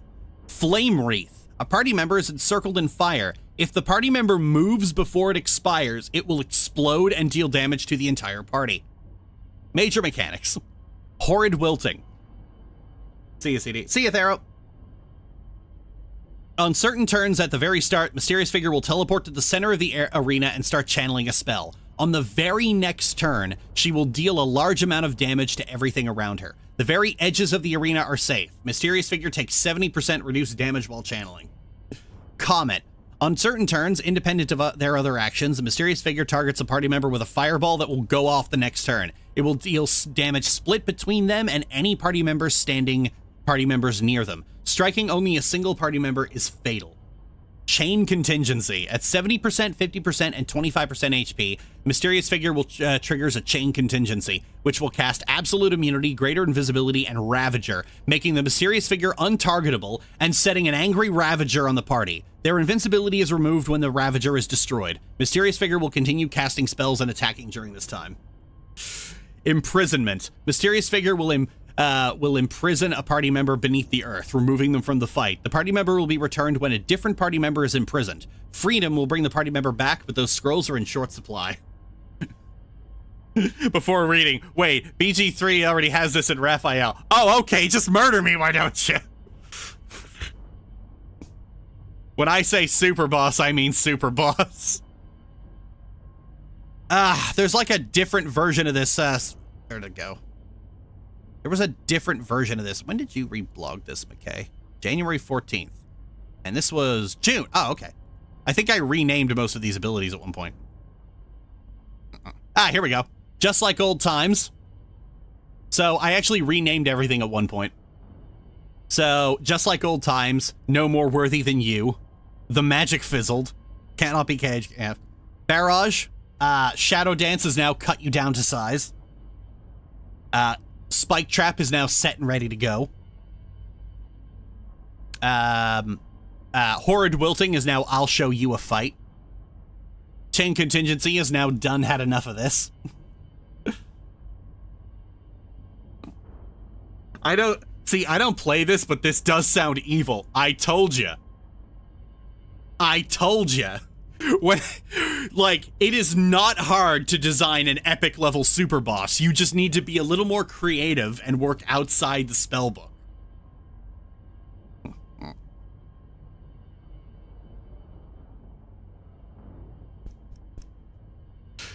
Funnily enough, I think the most dangerous one would be Flame Wreath. Because, like, if you get, like, a party member encircled in fire, their first instinct is to kind of want to run out of it.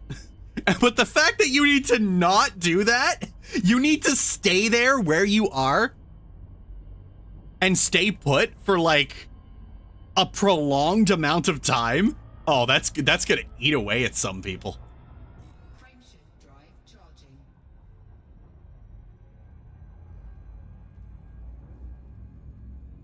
And that's it. Like, you just, and the whole thing is you just need to deal with those things while damaging the boss. As long as you have some ranged abilities, Flame Wreath isn't a problem. Here's the kicker. Once you can't move, you want to move. Like, this doesn't immobilize you, it just punishes you if you don't stay immobile. This was a boss mechanic in the Burning Crusade, and so many people couldn't do it.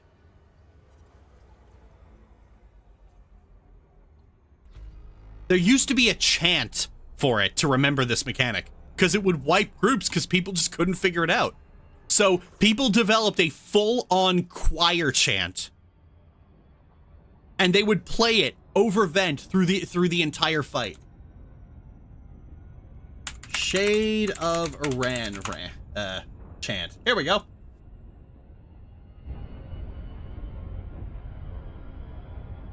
I will not move when flame wreath is cast or the rain blows up.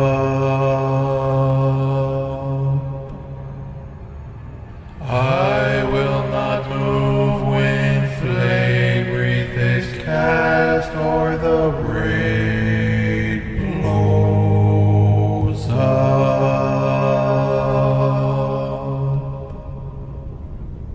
I will not move when flame wreath is cast or the rain blows up.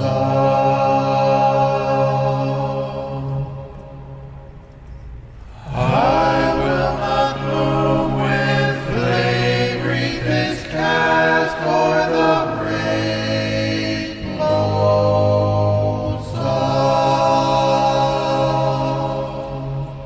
Fuel scooping complete. I will not move when flame wreath is cast or the rain blows up.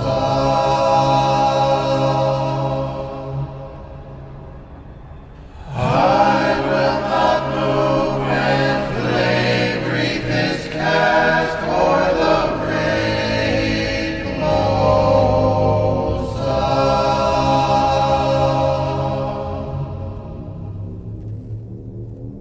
That was how we got people to just... Did you name the super boss after Mysterious Figure from Kingdom Hearts? I mean, what else am I gonna call a boss whose main mechanic is you fucking die now?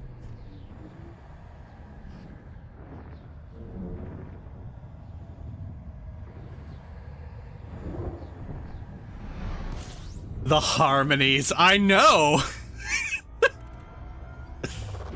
Fuel scooping.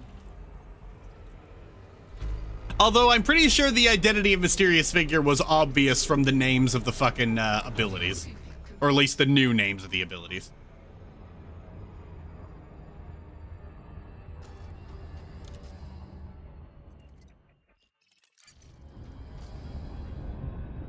Frameshift drive charging.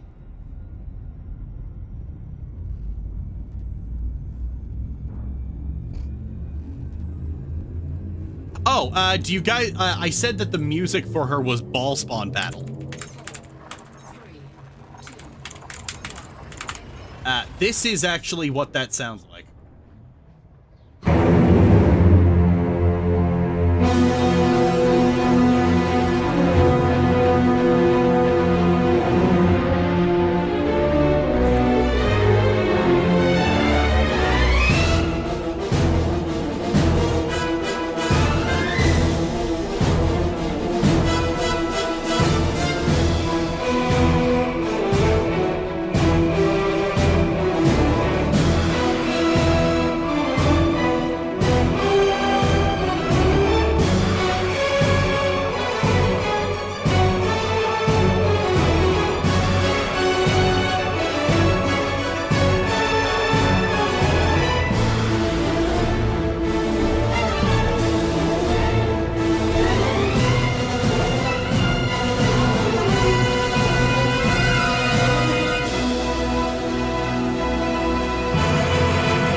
Now, 3 guesses whose boss theme that is.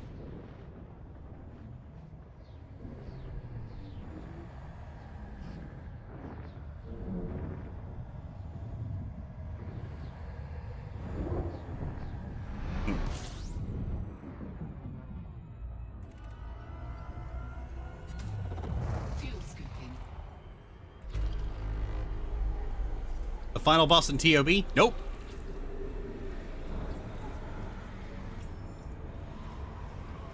It is in TOB. But First Note alone lets you in for a hell of a time. Oh, yeah. Fuel scoop disengaged.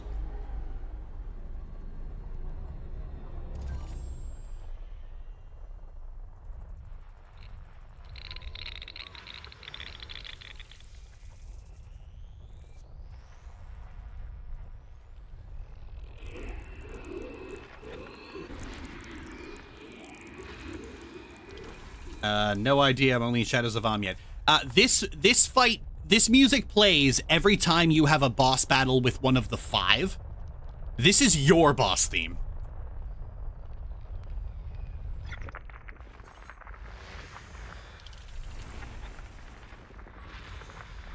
Yo.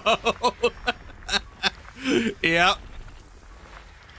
I think like the best part of this is when you're up against Sendai, because like before then, like you break into Sendai's enclave and start chopping through her minions, and her commander intermittently her commander keeps heading to where she is and saying like, there are intruders here. And it's like, send the soldiers, send the slaves, send the creatures. It's like, all of your forces have been destroyed. Wait, what? How the fuck?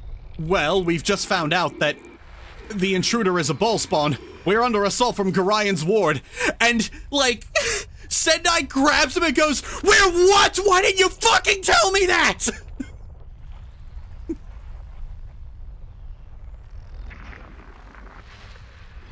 One of the 5, one of the most dangerous ball spawn in the realms, hears that you're attacking and goes, oh, I'm fucked. That was crucial information.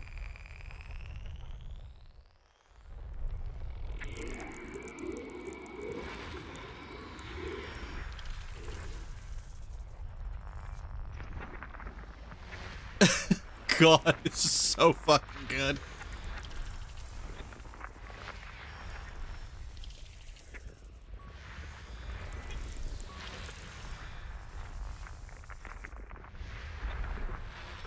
Because, like, by Throne of Ball, you and Imoen are terrifying. System scan complete. I've harped on about this before, but it just bears repeating. The thing that always pissed me off most about what Wizards does with the fucking story of Baldur's Gate, the way they keep retconning it, is they keep erasing the fact that Imoen is an archmage. They just either revert they just revert her back to like some kind of like they revert her to an arcane trickster. Oh, she's a rogue who does a little bit of magic, tee hee hee, because she's quirky like that. But like, no, she is more powerful than Elminster.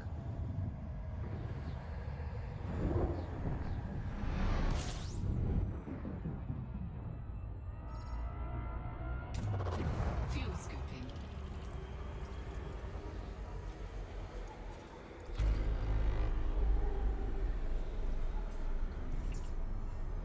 Fuel scoop disengaged.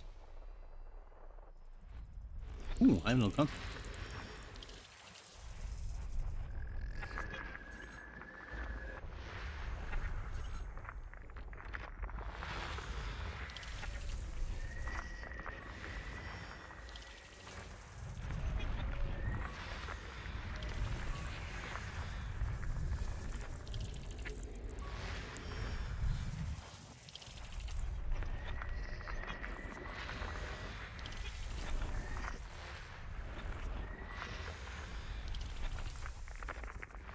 System scan complete.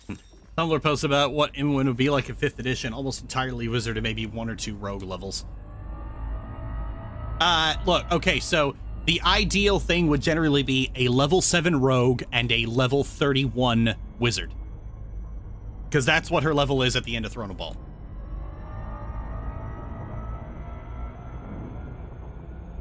Frameshift drive charging.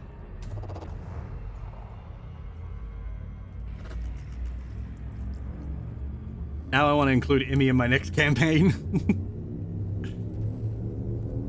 If you're gonna include Emmy, you need to make Ryan's Ward. They should not be separated.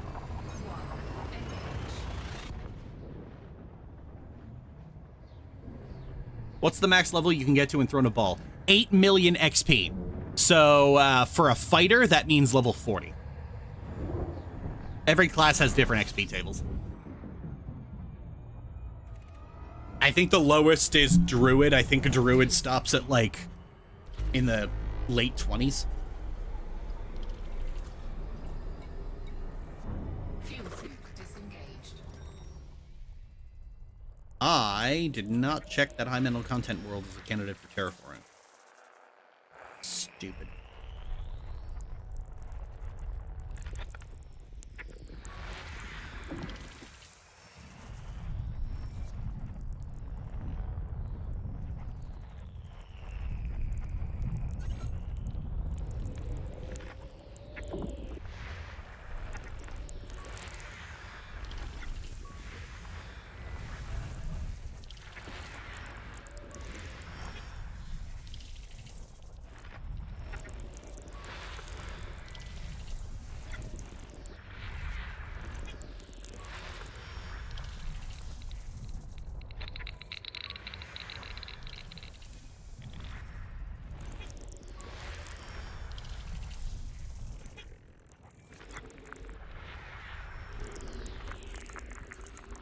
Emmy and Garion's Ward in the next campaign. Good. Good, good, good. As it should be.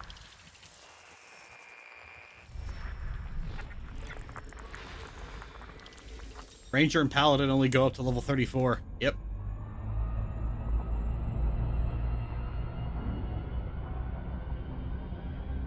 Oh, right.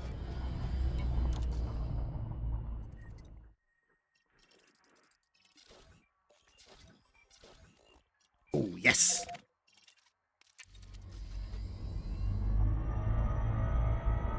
Terraforming. Oh, nothing's beating Imoen unless it's flat immune to magic or sends like 1,000 dudes to tire her out first.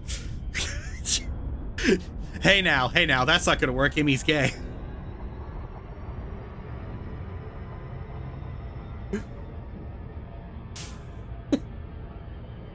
Crazy.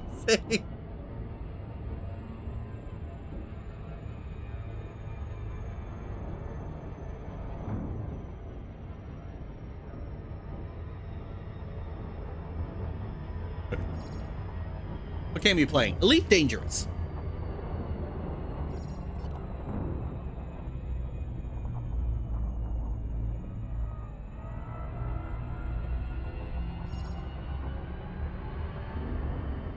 Oh well, Barbara the Barbarian will be max level, I swear.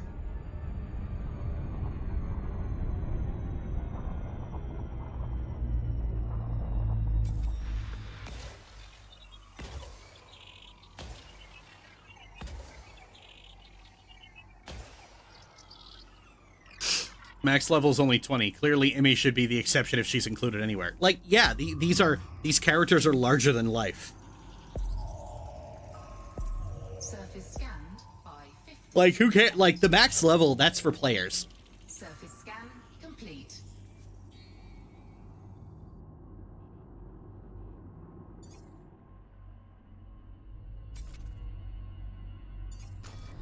Besides, a character who's like 14 levels higher than max level is going to be like, it basically just signals, do not try and fight this. It will kill you.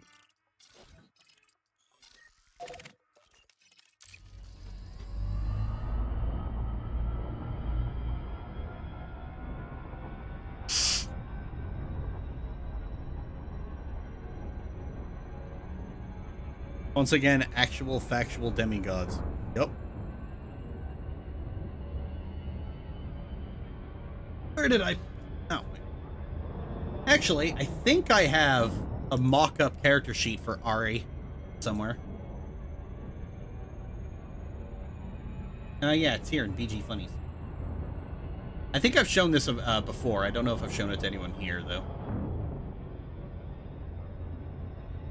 I'm gonna have to slow down to a halt for this. A lot of players are like, you gave it stats, so it must be killable. Sure. Go ahead and try. She has, it's like, she has improved power word kill. This is Ari, 19, 18, 17, 7, 14, 9. Ari's not too bright. And yeah, this is for BG Funnies, but honestly, this is just canon for Ari.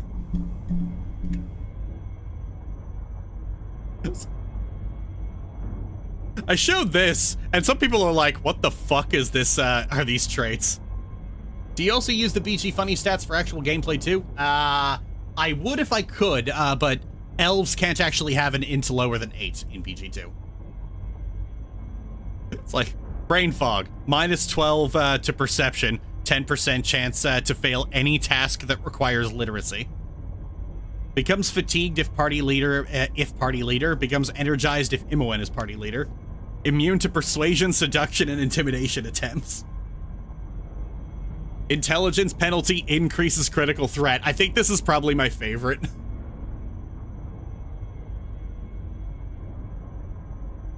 Naive, deception will always succeed, and ignorance is bliss. I had somebody suggest that this was like really overpowered, and I'm like, I do not know what fucking game you're playing. +1 to hit, damage, and AC for every day that passes without making an intelligence check. Resets after making a check. Like, you don't even have to succeed. You just have to be prompted to do one.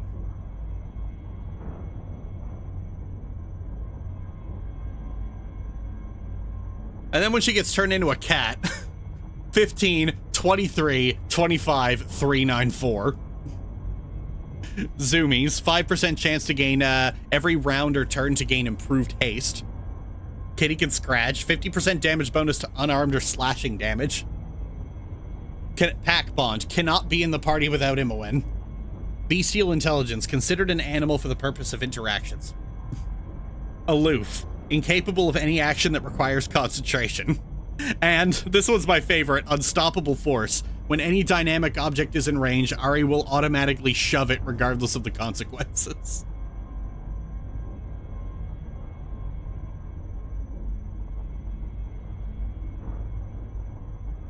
I didn't make any traits for Imi yet though.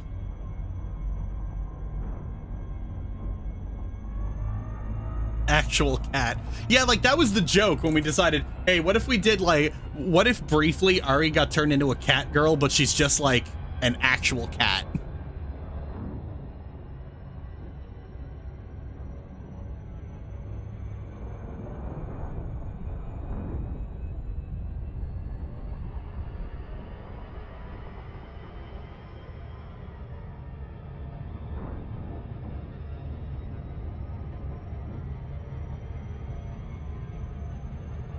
That's how you do an animal person.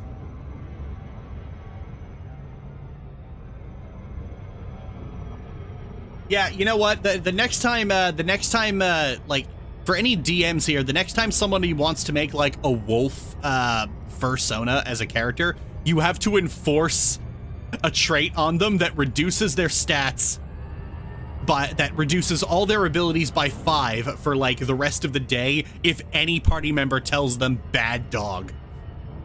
This is a superior cat girl to any other cat girl. It's like, oh yeah, not simple cat girl though. The simple cat girl's the best one. But Ari's a close second.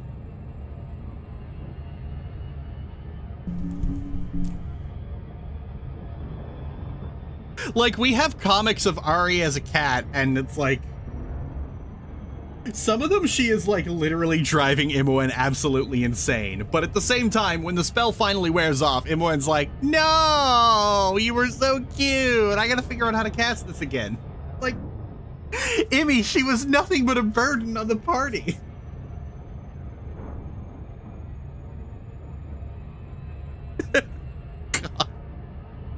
God. We've got to go back to doing BG funnies. I've got to bother McKay about that. We are not doing that to her again.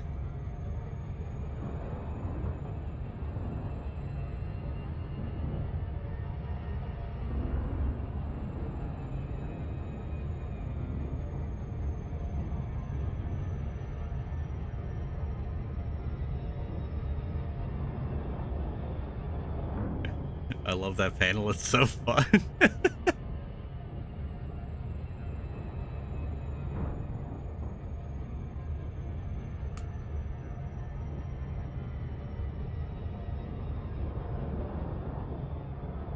Is Ari on the same character as Gorine's? Yes, Ari is my take on Gorine's board.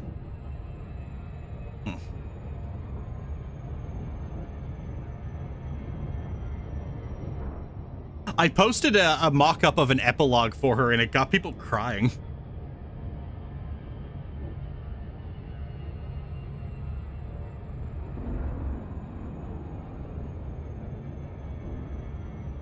CD, are you writing tragic friend fiction again? No?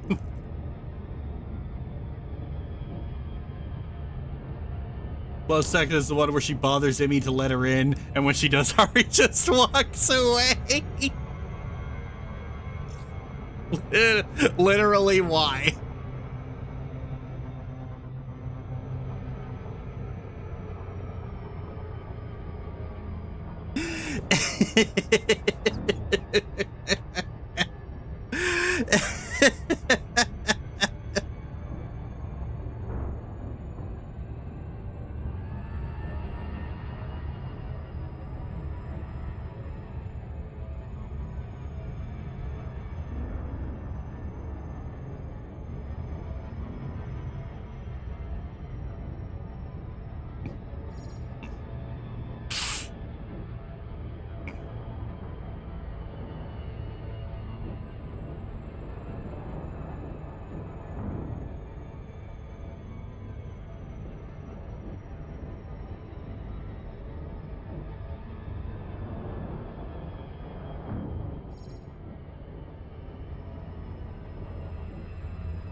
This is my house.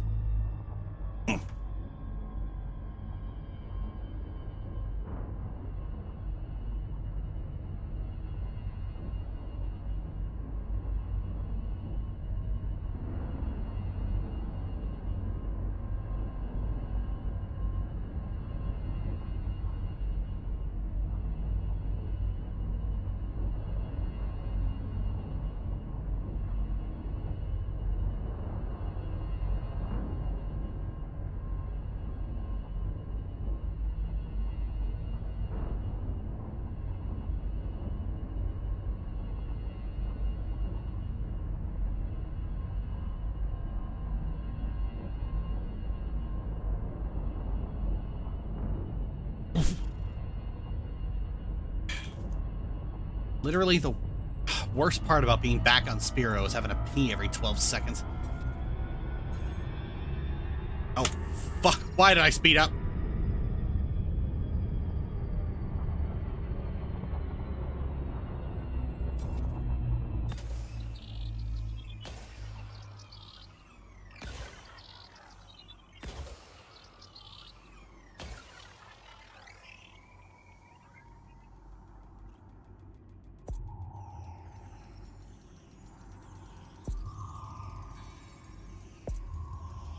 Surface scanned by 50%.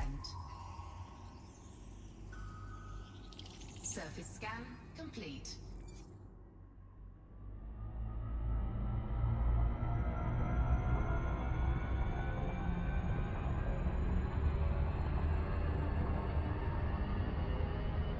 After downloading Tweaks Anthology mod, can I still go back and download some stuff I skipped the first round, or do I have to re-download the mod? You can reinstall it. As long as the files are still there.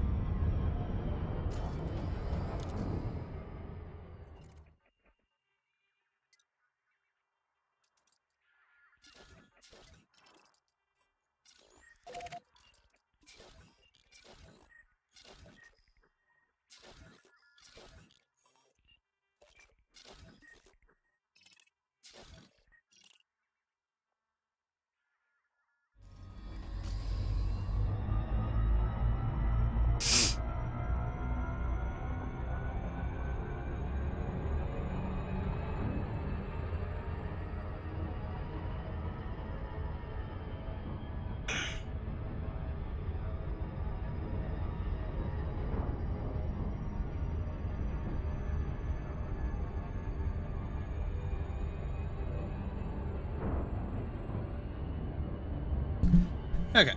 Oh, right. I should probably turn the volume back down. So, where was I? I meant tweaks I skipped while downloading the mod. Yeah, you can reinstall the mod.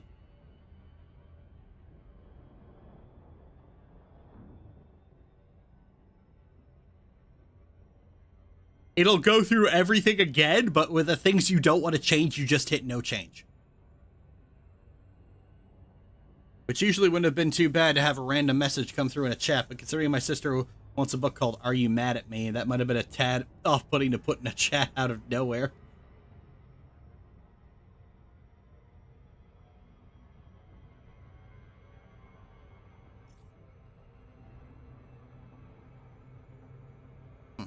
That epilogue was so sad. Oh, yeah.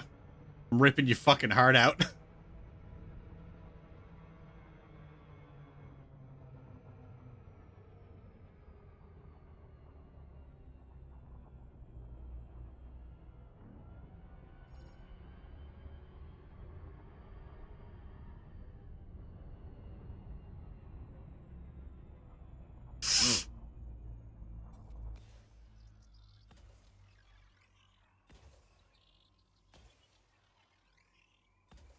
You're a master at heart ripping. Thank you.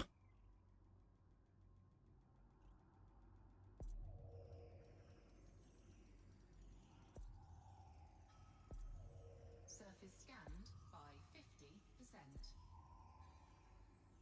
Surface scan complete.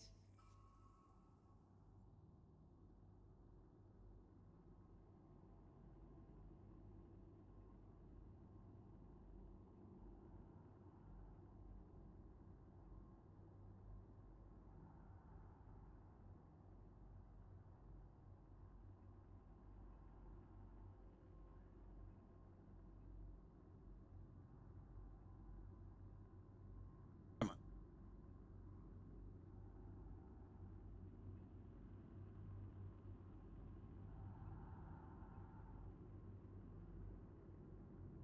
There we go.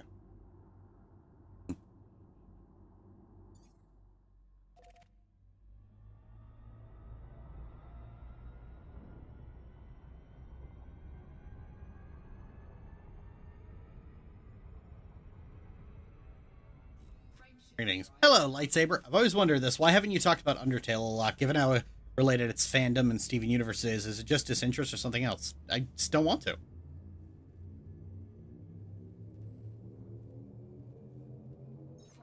I never really had a reason to want to talk about it.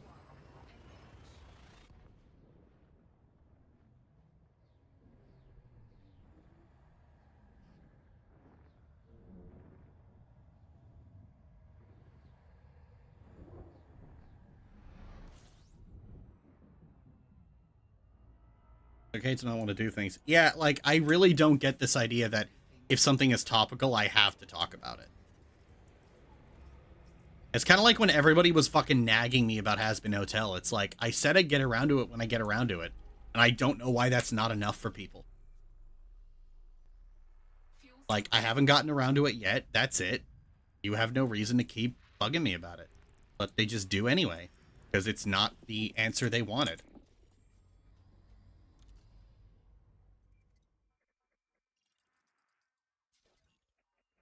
Content creators are not contractually obligated to talk about the thing. Yeah, I do not need to be in the discourse.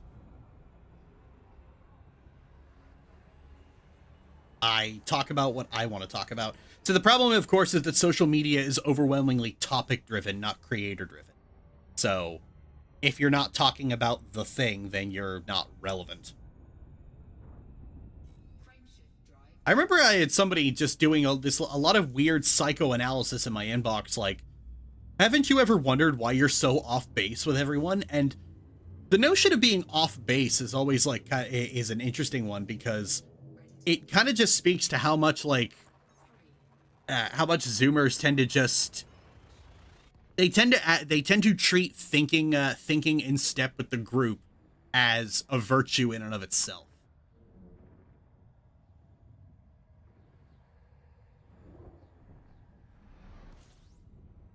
Social media creates moments that make you stay on the site. Yep.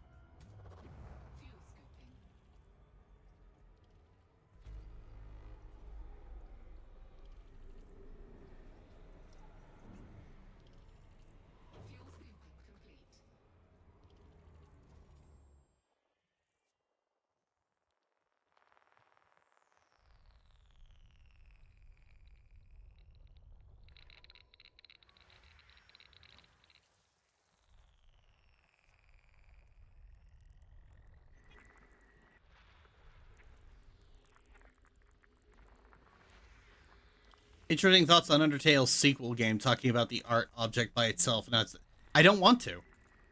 I played Undertale. It was fine. I did not like it enough to want to play the sequel.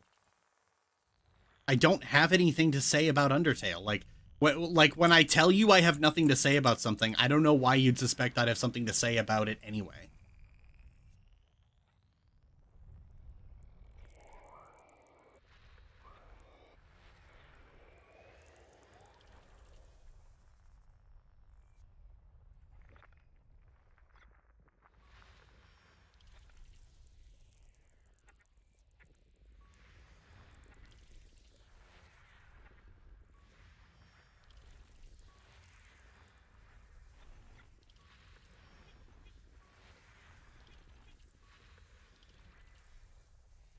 If I want to see some movie covered online, I don't think about concrete creators.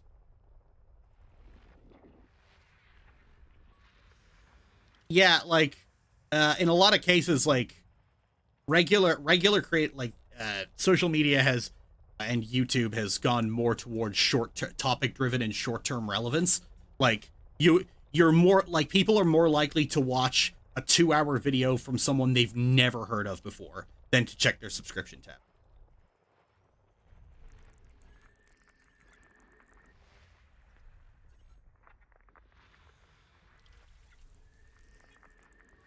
System scan complete.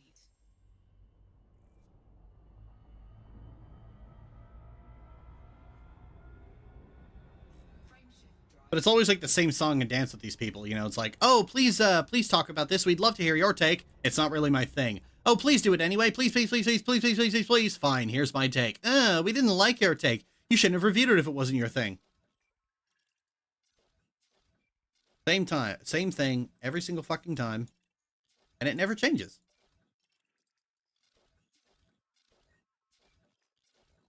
I wish they would just be honest with me and just say, validate me. Frameshift drive charging.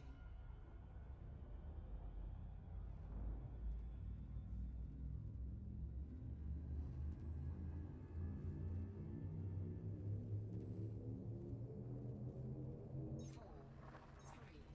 two, one. Engage.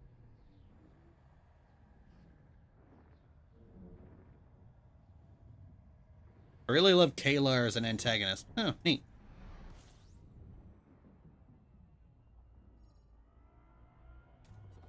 Fuel scooping.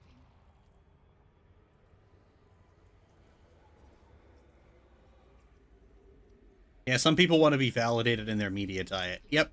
I have never gotten so, like, some of my most obsessive parasocial stalkers started as fans until I criticized a thing they liked. Drive charging.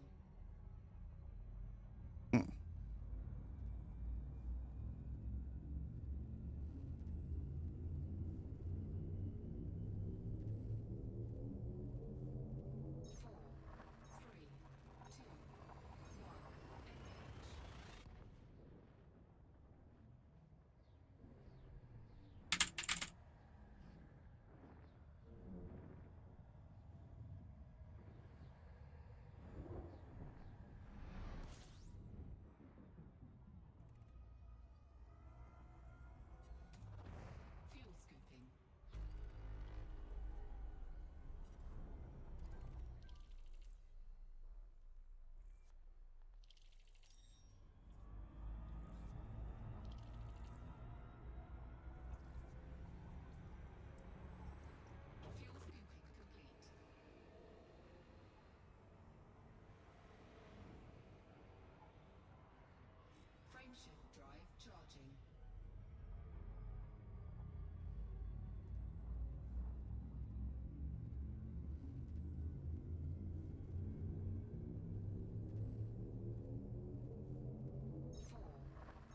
Sometimes you're just curious if a critic you like has something to say. Like, personally, I didn't know if you touched their tail before, but it's not like I want to start hounding you now you said you were uninterested. See, here's the thing. You are the exception. More often than not, if I say no, I just get people bitching and bitching and bitching and bitching and bitching. Hell, sometimes I'll just get people, like, fucking whining at me over the fact that I just don't take requests. It's like, you know, it's pretty common for YouTubers to take requests. It's like, where? Where do you see this? Where are these YouTubers who freely take requests? Because I know more most YouTubers I've heard of, they don't take requests. It's just that they also just don't tell you to leave them alone.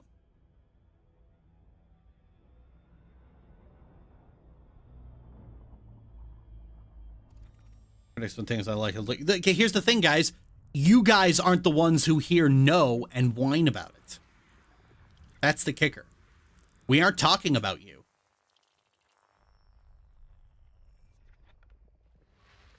We're talking about very weird people. We're talking about, like, the size of the world. Or the Anthony Grimalias of the world. The people who hear thing bad and cry.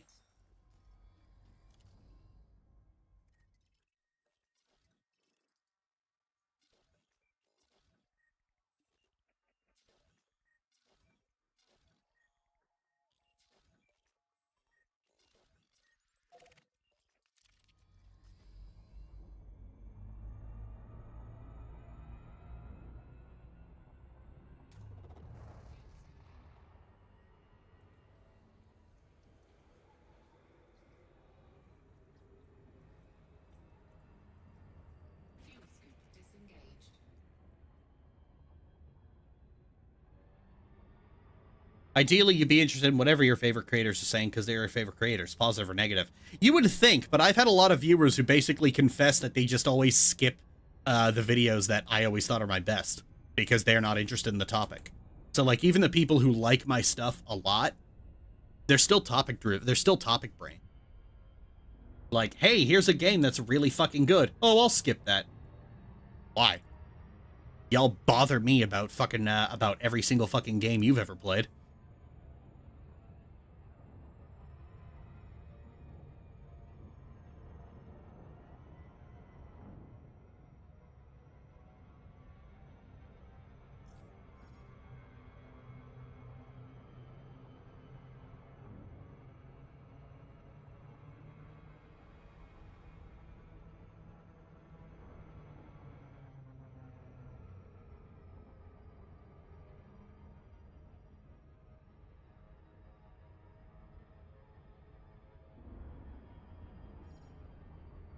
I must be an anomaly because I always loved your essay. I don't need validation, guys. You know, like when we're talking about a particular thing, you could just engage with that and not virtue signal.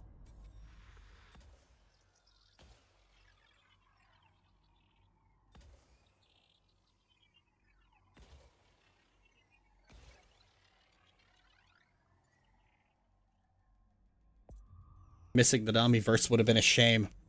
By the kind of person who thinks the popular gaming YouTuber covered a popular game that came out because they personally requested it. Yeah.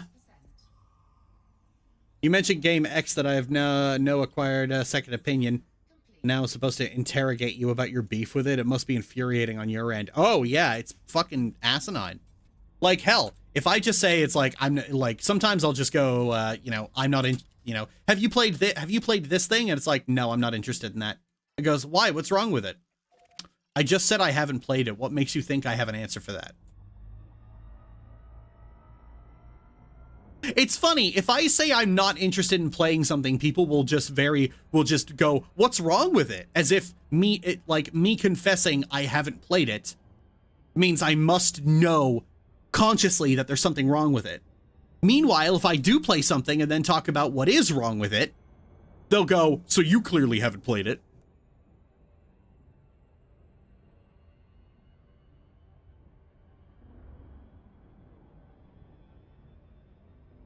I just wish people would just I wish people would just be honest about the fact that I wish people would just be honest about their real motivation being stop not liking what I like.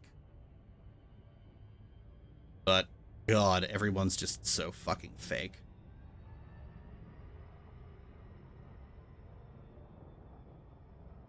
So fucking vindictive, too.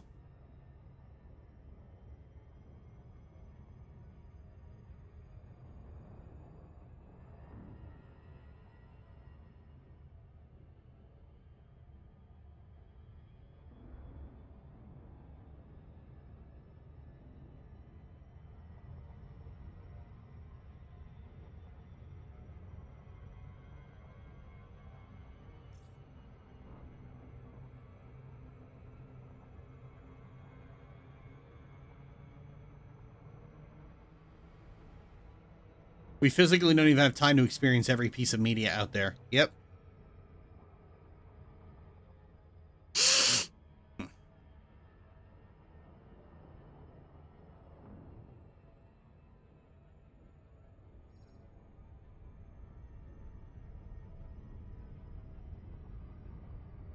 I think it's funny that we're seeing this run of like videos on attention span. Like that one video I say like your attention span is ruining gaming. It's like, how do I train myself to have a better attention span? And I'm like, it's all the discussion about attention span. A lot of people like to put the blame on social media.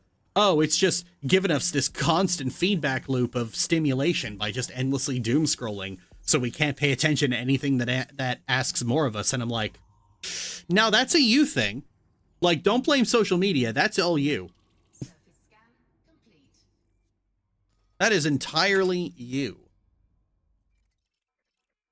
There are a lot of people who can scroll through Twitter like for like an hour or two every day, and they don't have attention span problems.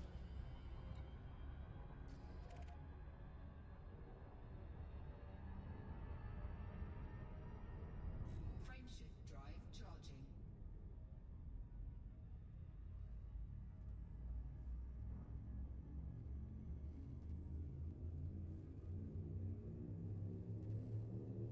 These are the same people 10 years ago who are like, you're entitled to your opinion, but God forbid you actually have one. Yeah. 4, 3, 2, 1. There's too much stuff. Vast majority will indeed be judged by the cover. Yep.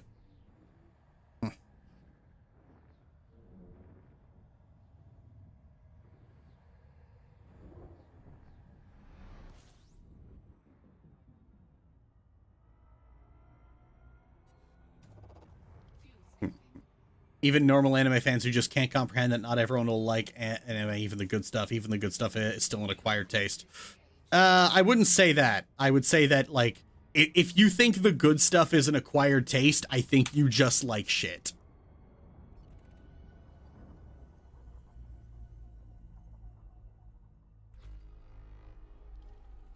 Like, I don't need to sell anyone on a place further than the universe. It's just good, no asterisks.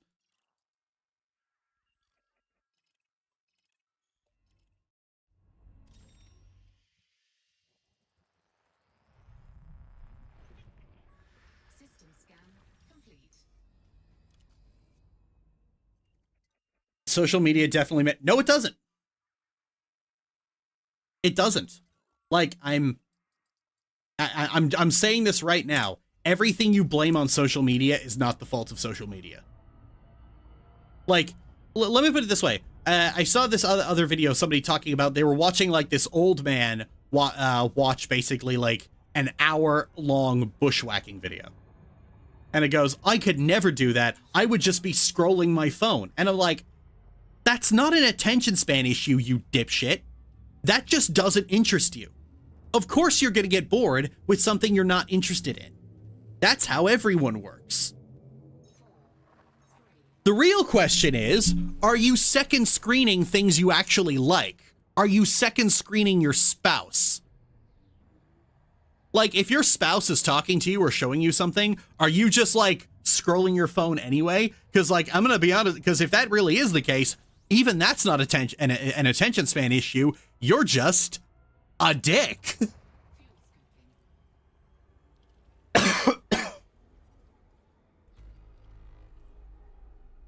People tend to associate things with attention span that is the result of addiction.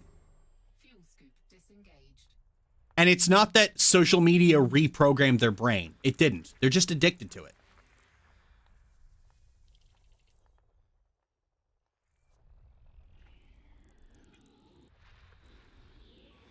It gets really fucking asinine the way people continue to act as if social media has like special mind control powers. It doesn't.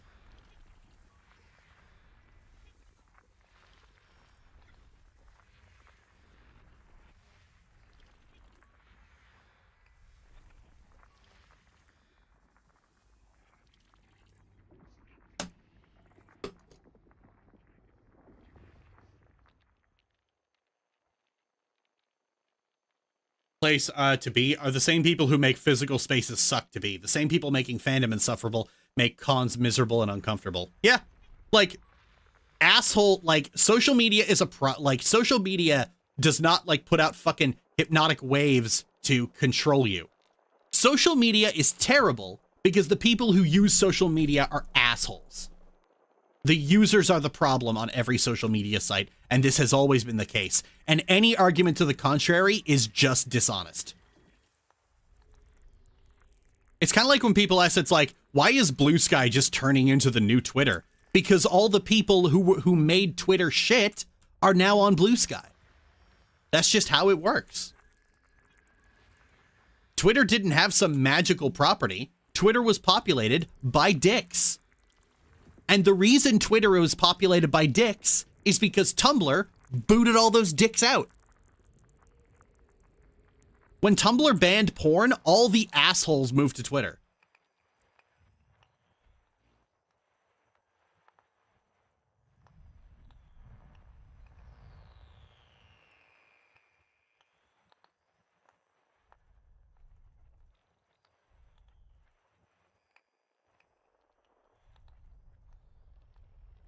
Ah, there you are.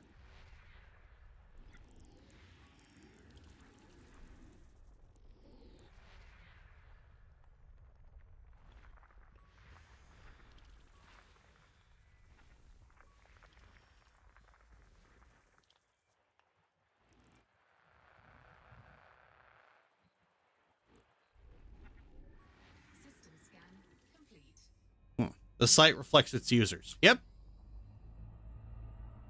Frameshift drive charging.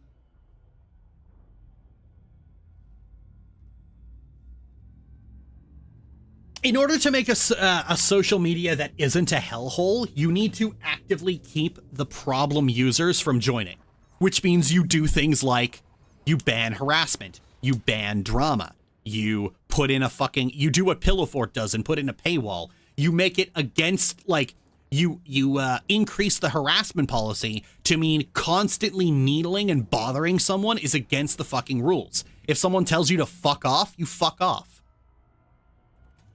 If you don't do that, you will continue to get the same problem users all the goddamn time. Fuel scoop disengaged.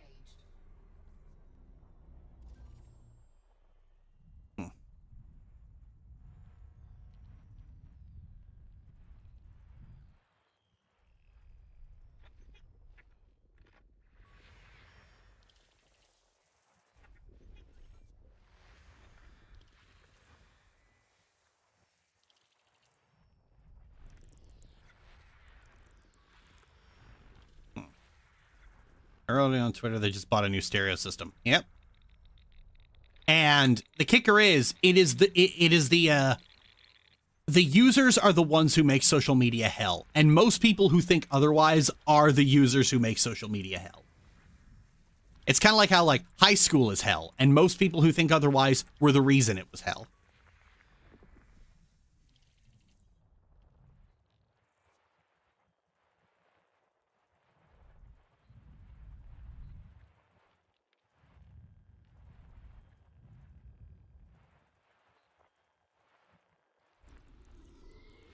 System scan complete.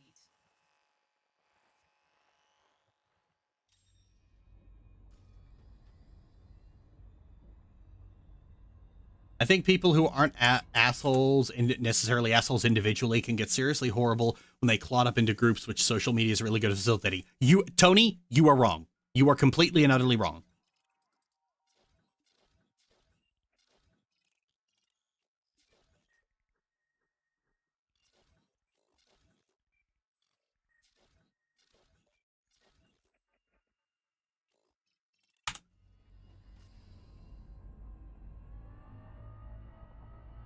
Social media is exclusively what the users make of it. Frameshift drive charging.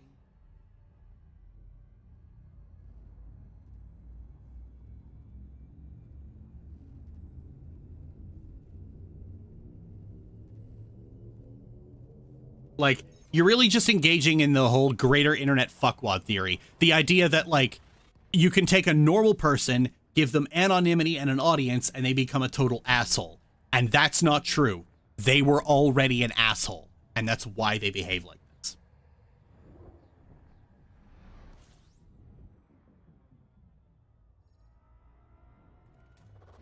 Fuel scooping.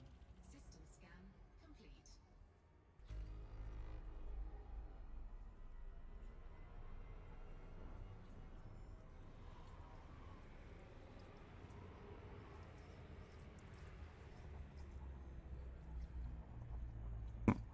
Breakup subject. The thing about repairing, cleaning, and maintaining is that it's not an adventure, it's just work. Yep. Frameshift drive charging.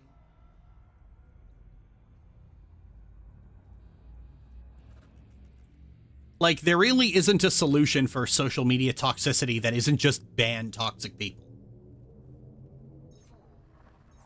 If you have somebody who is on their phone all day, engaging in drama all the time, and just stalking users and getting involved in these weird witch hunts, like, if you know a person, like, what that person needs isn't, like, detox. They don't need a detox. They don't need to, like, get off social media and, like, fucking rewire their brains. What they need is to be smacked across the back of the fucking head.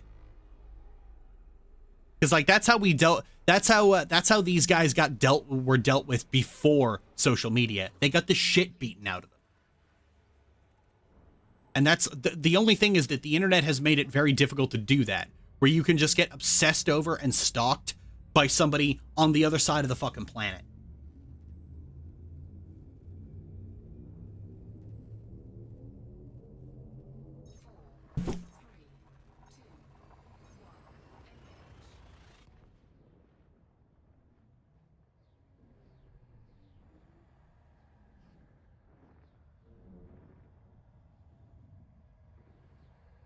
Many people also aren't willing to curate their own social media experience and then get angry when they see things that piss them off, then complain that social media is toxic. You have a block button, use it. Well, here's the thing. They want to be mad. They want to be mad. They want to be mad because they want to complain, because they want to lash out and bully people. And that's just an excuse. Like, you know, seeing things they don't like is just an excuse, because they deliberately put that in their view so that they could have an excuse to go abuse someone. Hi, I just came in. I saw the live. I'm just looking for drama on my phone. Oh, you need to be... It's like, oh, you really need to have your phone taken from you and then be swirlied a few times.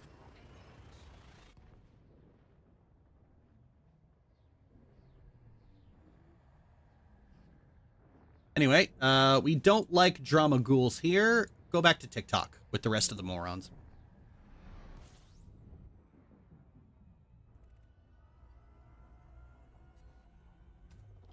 Fuel scooping.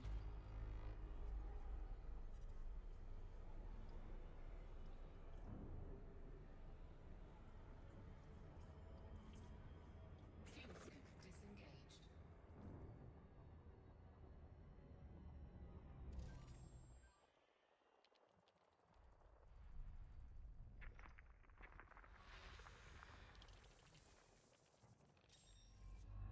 Frameshift drive charging. 17 jumps. I think I'm just gonna book it to the station and sell the data I have.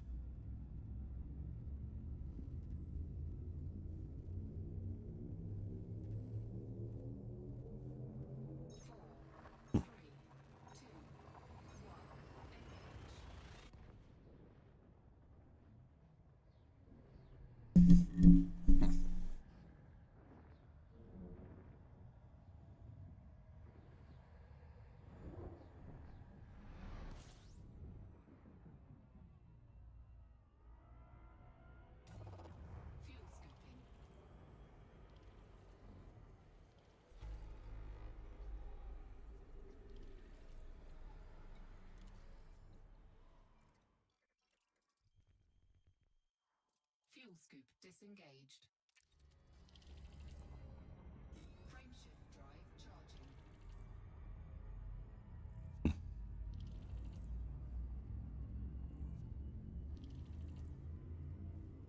Now I'm just thinking about Ari again. 4,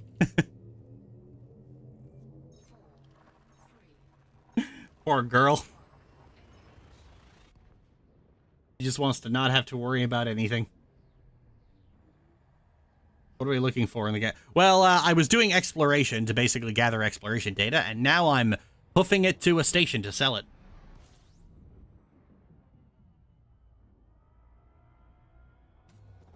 fuel scooping.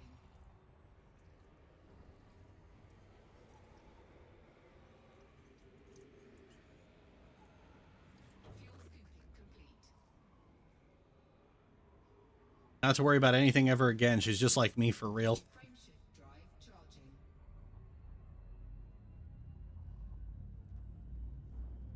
Ari would absolutely be down to be someone's pet.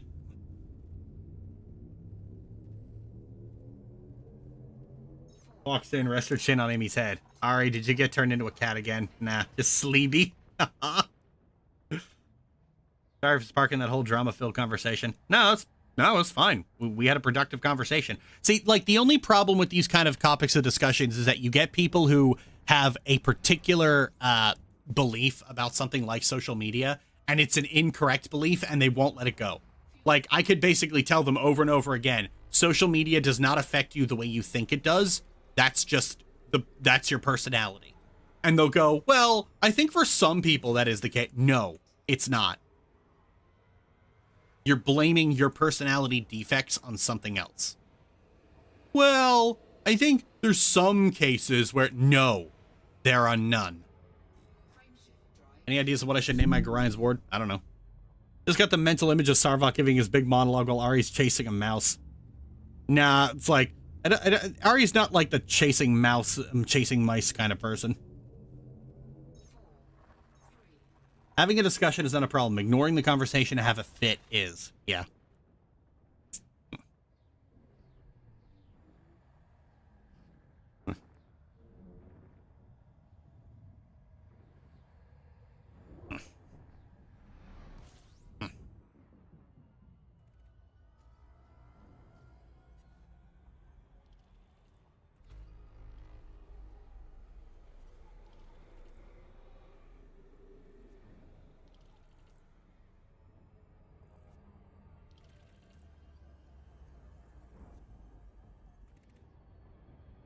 Frameshift drive charging.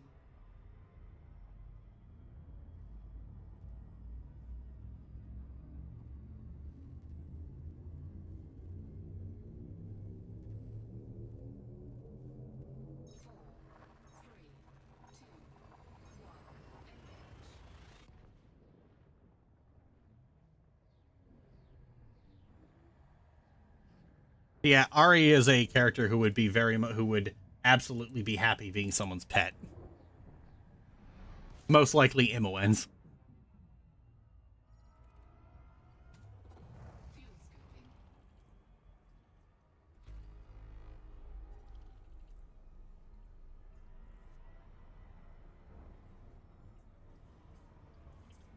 Even without the cat spell? Oh yeah, even without the cat spell. Like, Ari's got really bad brain fog. It's unknown exactly why she's like that. But as a result, it's very hard for her to concentrate on much. As a result, she tends to be quite listless.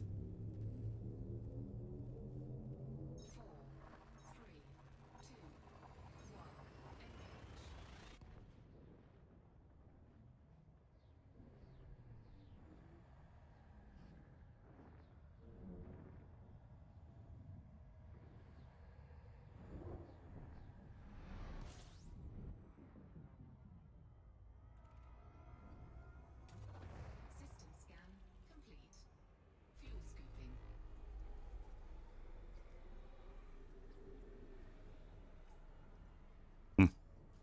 If, if Imoen offered to take care of her so that she didn't have to worry about any of this stuff, then she would take it. Frameshift drive charging.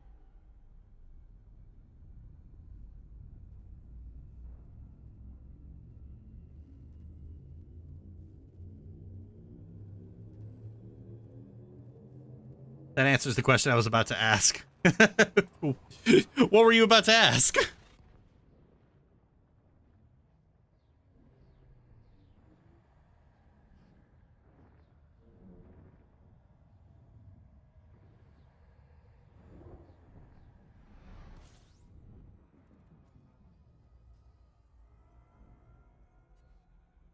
If she just happily let someone do all the thinking and caring for her, like Emmy, yes, she would.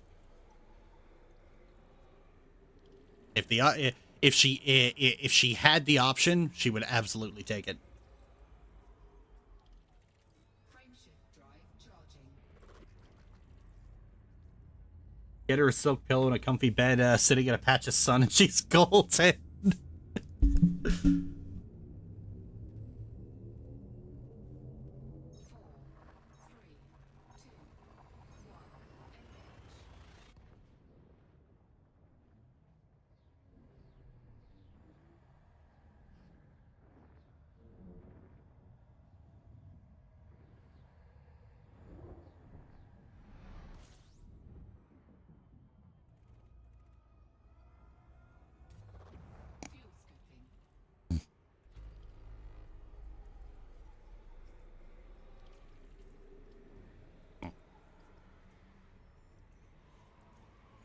What kind of hot drinks would Emily and Ari have for a quiet day? Tea.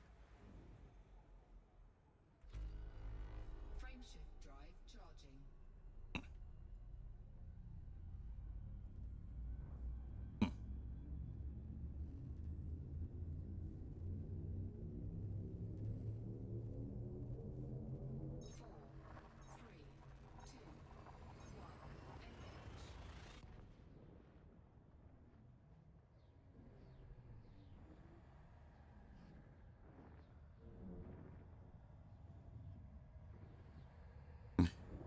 She needs the accommodation.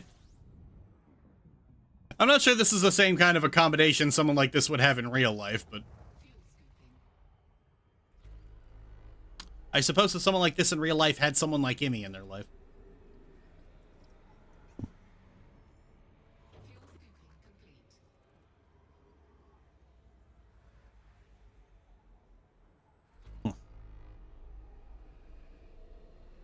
Frameshift drive charging. Ooh, look at that cluster of stars there. What is that?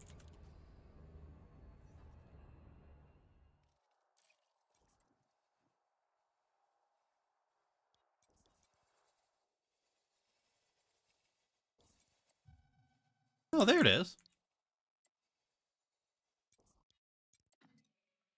Jeez. Just a cluster of blue-white stars. So interesting. Frameshift drive charging.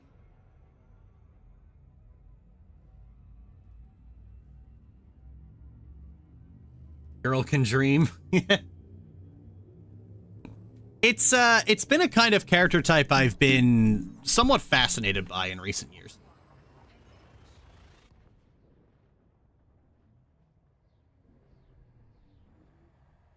The idea of a character who is utterly without ambition.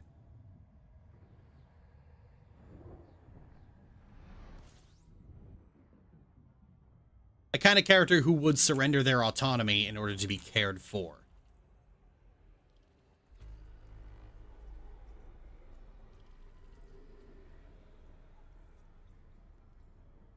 Fuel scoop disengaged.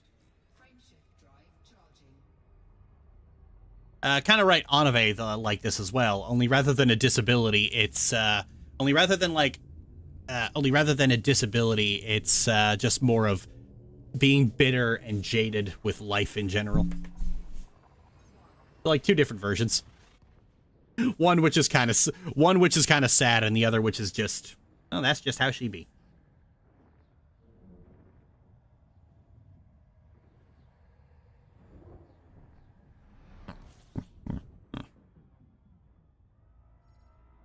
I wonder if Emmy would want to try to use a wish spell to help make Ari's thinking better, but Ari specifically asks her not to. I don't think I would want to go that route because that sounds a little... There's something about that specifically that rubs me the wrong way. I'm not entirely certain what it is, though. The type to let the intrusive thoughts win? I'm not sure.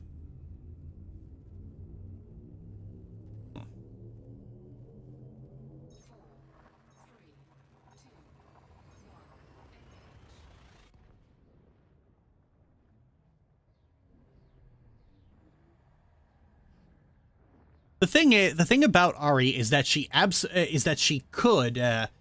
like through when Immo ends in Spellhold, she ends up having to sort of like function on her own. It's difficult, but she can do it. But what makes Ari rather unique is that she does in fact have the option to not. And she very much prefers it that way. That wish sounds a little... Yeah, it does.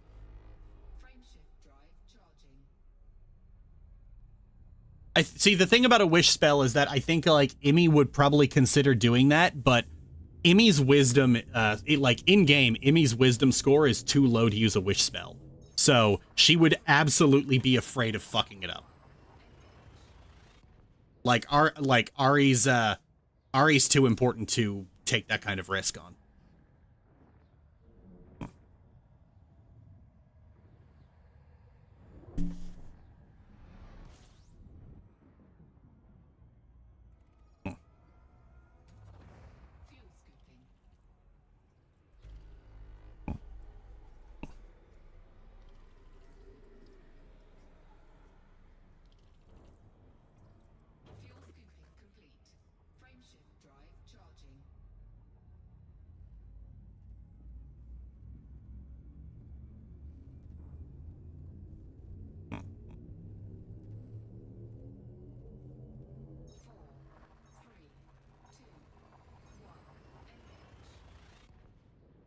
Sounds like something else Speaks would go for. Yeah, it's yeah, I'm not really down for that.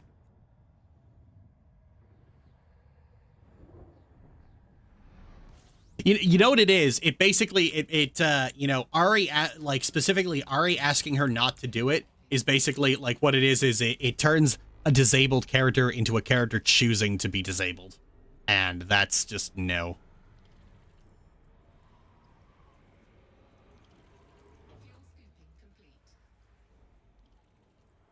That wasn't my intention, but I understand. No, I mean, I'm glad you brought it up because like I heard that and I was like, something about that rubs me the wrong way. Let's unpack why. You shouldn't apologize for bringing up ideas. Like, some of you guys are like a little too afraid to like unpack like what's inside an idea. Like, don't apologize for bringing this kind of stuff up. Unpacking this stuff is good.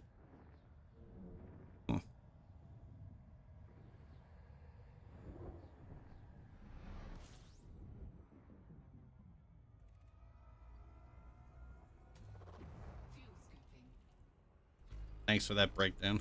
Handles disabilities really well. They're still disabled. They just have access to technology that helps them. It's a tool, not a cure. Yep. Yeah, I think fundamentally, like, the thing with Ari is that there are, like, there are different options available for, her to deal with it. But being taken care of by Immy is the one she prefers.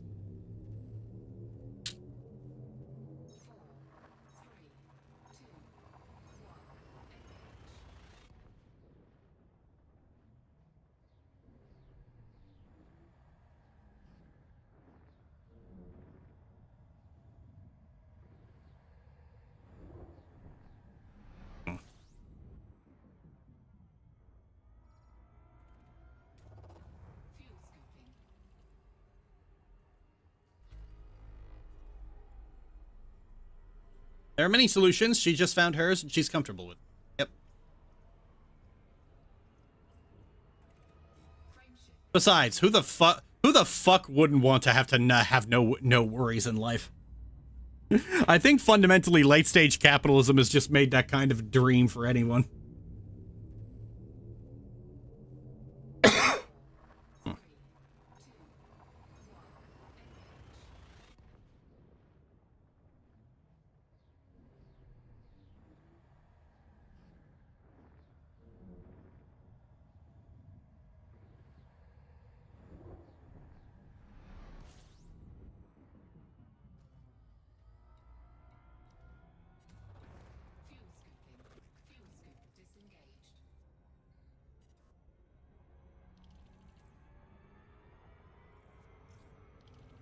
Yeah, it sure would be nice to just be able to relax and be happy. Yep, that's what Ari wants. And of course, Amy would absolutely jump at the opportunity. Oh, she loves Ari so much. Funnily enough, that's actually going to be the thing that makes Imoen start falling in love with Ari. When BG Funnies gets there, we're planning to do Imi and Ari. And basically what it's going to be is like Ari kind of takes over like helping Ari with like a lot of the stuff she needs help with while Imoen's in Spellhold. And after rescuing Imoen and Ari start talking and Imoen finds out about this, she's just like, oh, she's an angel.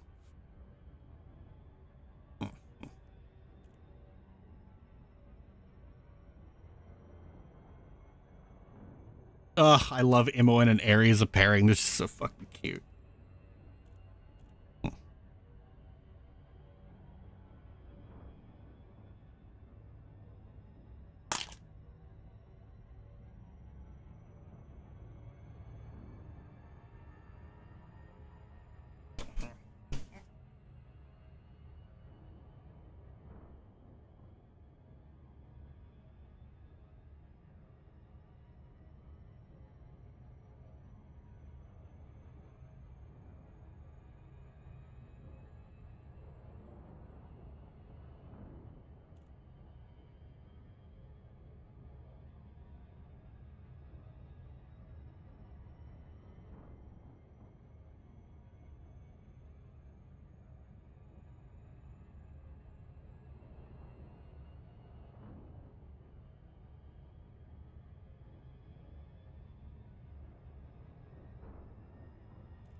Adorable BG Funny Stock, I shall make the girl's favorite drink. Tea.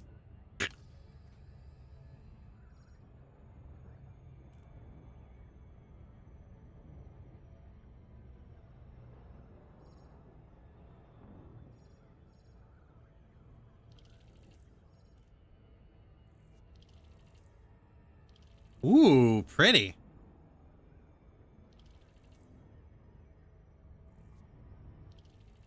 I wonder if I can get a really good fucking screenshot here. Your party consists of your ward, Jahira, Corgan, Yoshimo, and then absolute sunshines and Imi and Ari. Oh yeah, I had to have Ari in the party. I really wanted footage of the friendship route.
This screenshot about to become a wallpaper pretty soon. Oh, well, hold on a second, because I'm about to get into a position to take a much better one.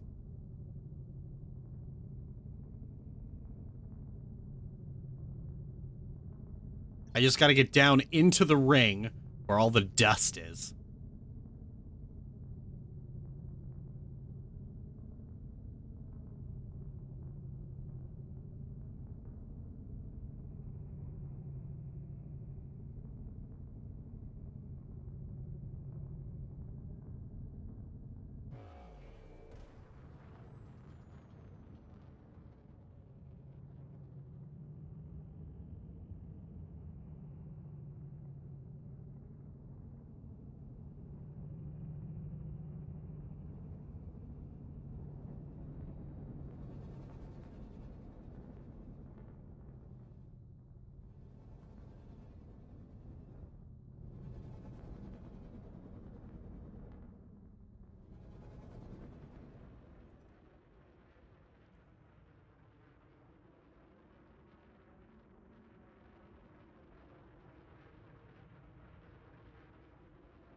Oh, now that is beautiful.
There we go.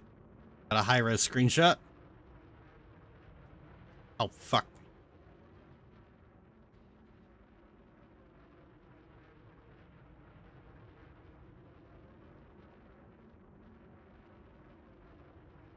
God, look how pretty that is.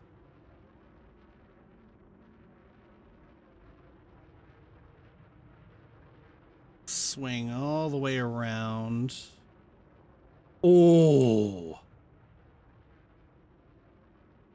Oh, can I position that so I can get the ring of light on the planet and the nebula? Oh, yeah. There we go. There we go.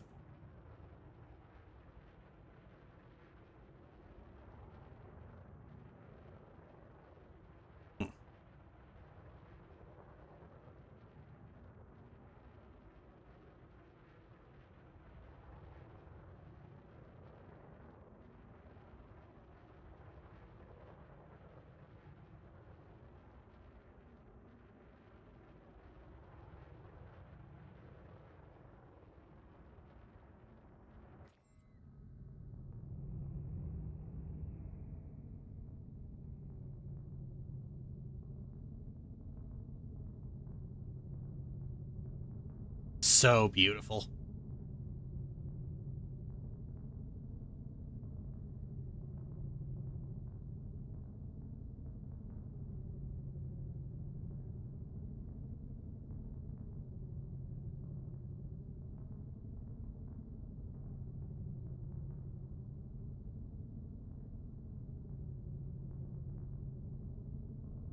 Game is amazing. Oh, yeah. It's fucking great.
Isn't it fascinating how we earthly beings can appreciate the absolute beauty of things like outer space? Oh, yeah.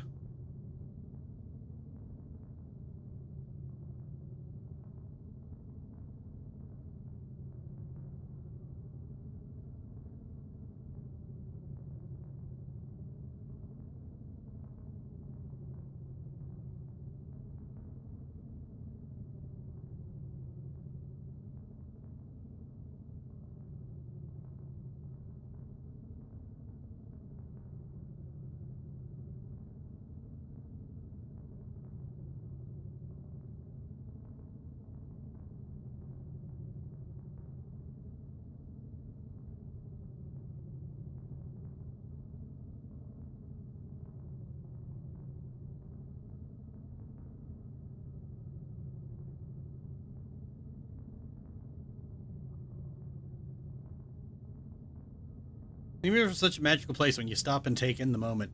Oh yeah. That's why I love this game so much.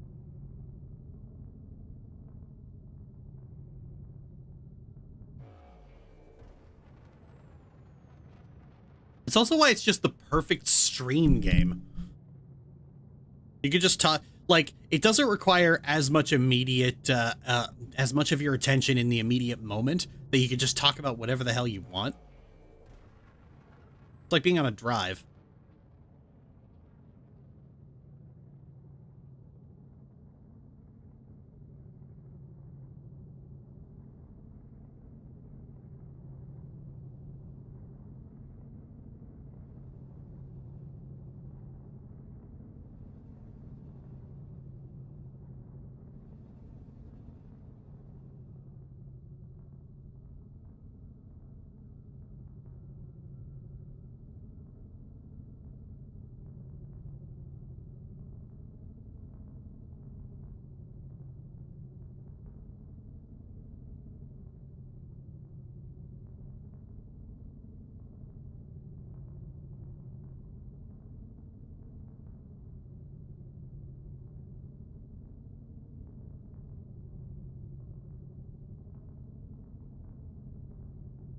When we were seeing where you talk about taking a quiet night drive, getting those vibes in this game. Ooh, yep.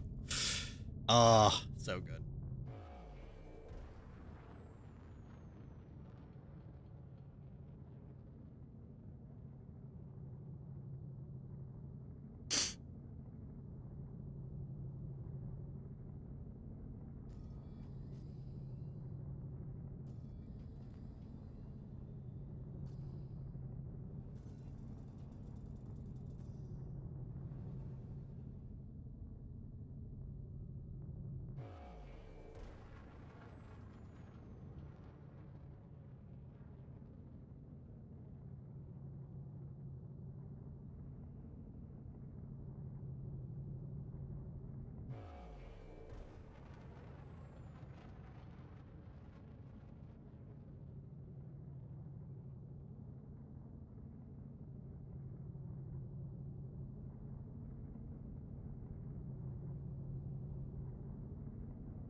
Sometimes you just gotta take in how nice, how fucking nice it is. Ring planets are like my favorite planets to be around. So pretty, especially when they got a nebula on the in the back. So fucking good.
Wonders to drifting around in space through a cloud of rocks is genuinely relaxing. Oh yeah. This is why I like going on nature walk.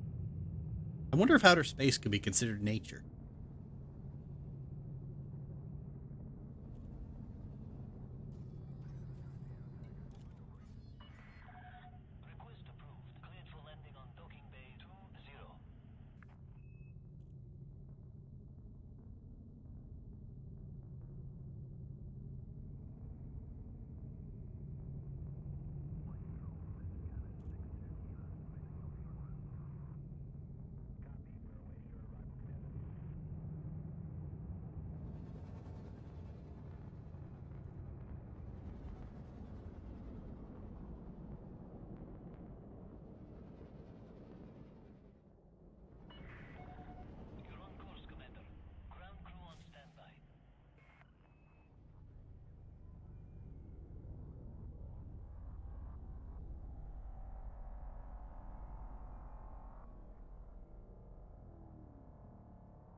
Landing gear deployed.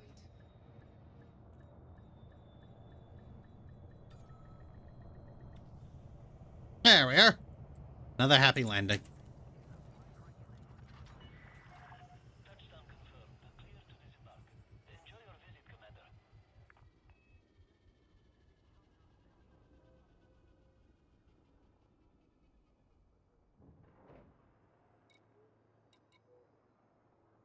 Universal Cartographics is on oh, fuck off.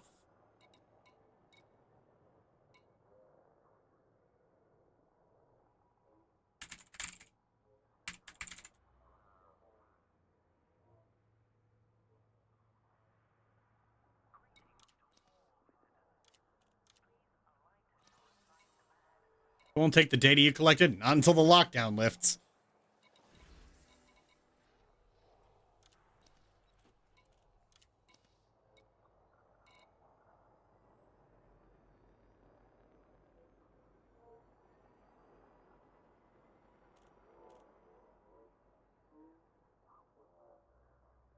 Only meaning they go murder hobo and clean civilian ships and system authority ships. Many station services are offline, and thus, meaning the only way to affect influence will be the continued murder of ships.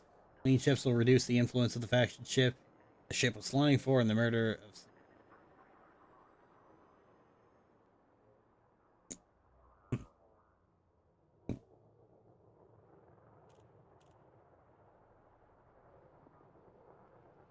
All bounty anything will decrease the lockdown duration when cashed in. If enough are turned in, the lockdown may last at minimum a day. Alright, oh well. I'll have to sell my data some other time.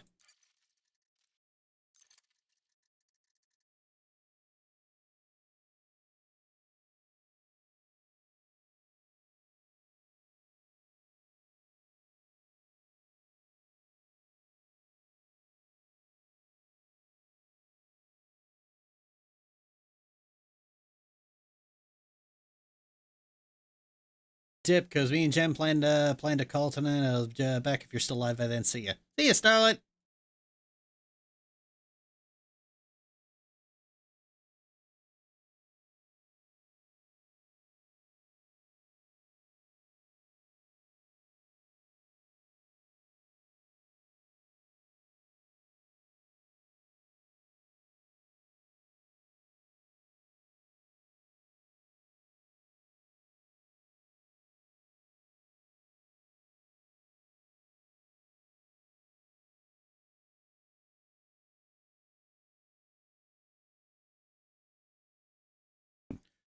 Well, we didn't want to give them this data anyways. That question about outer space was very deep. Oh, about space being nature?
Space is 100% nature. I agree.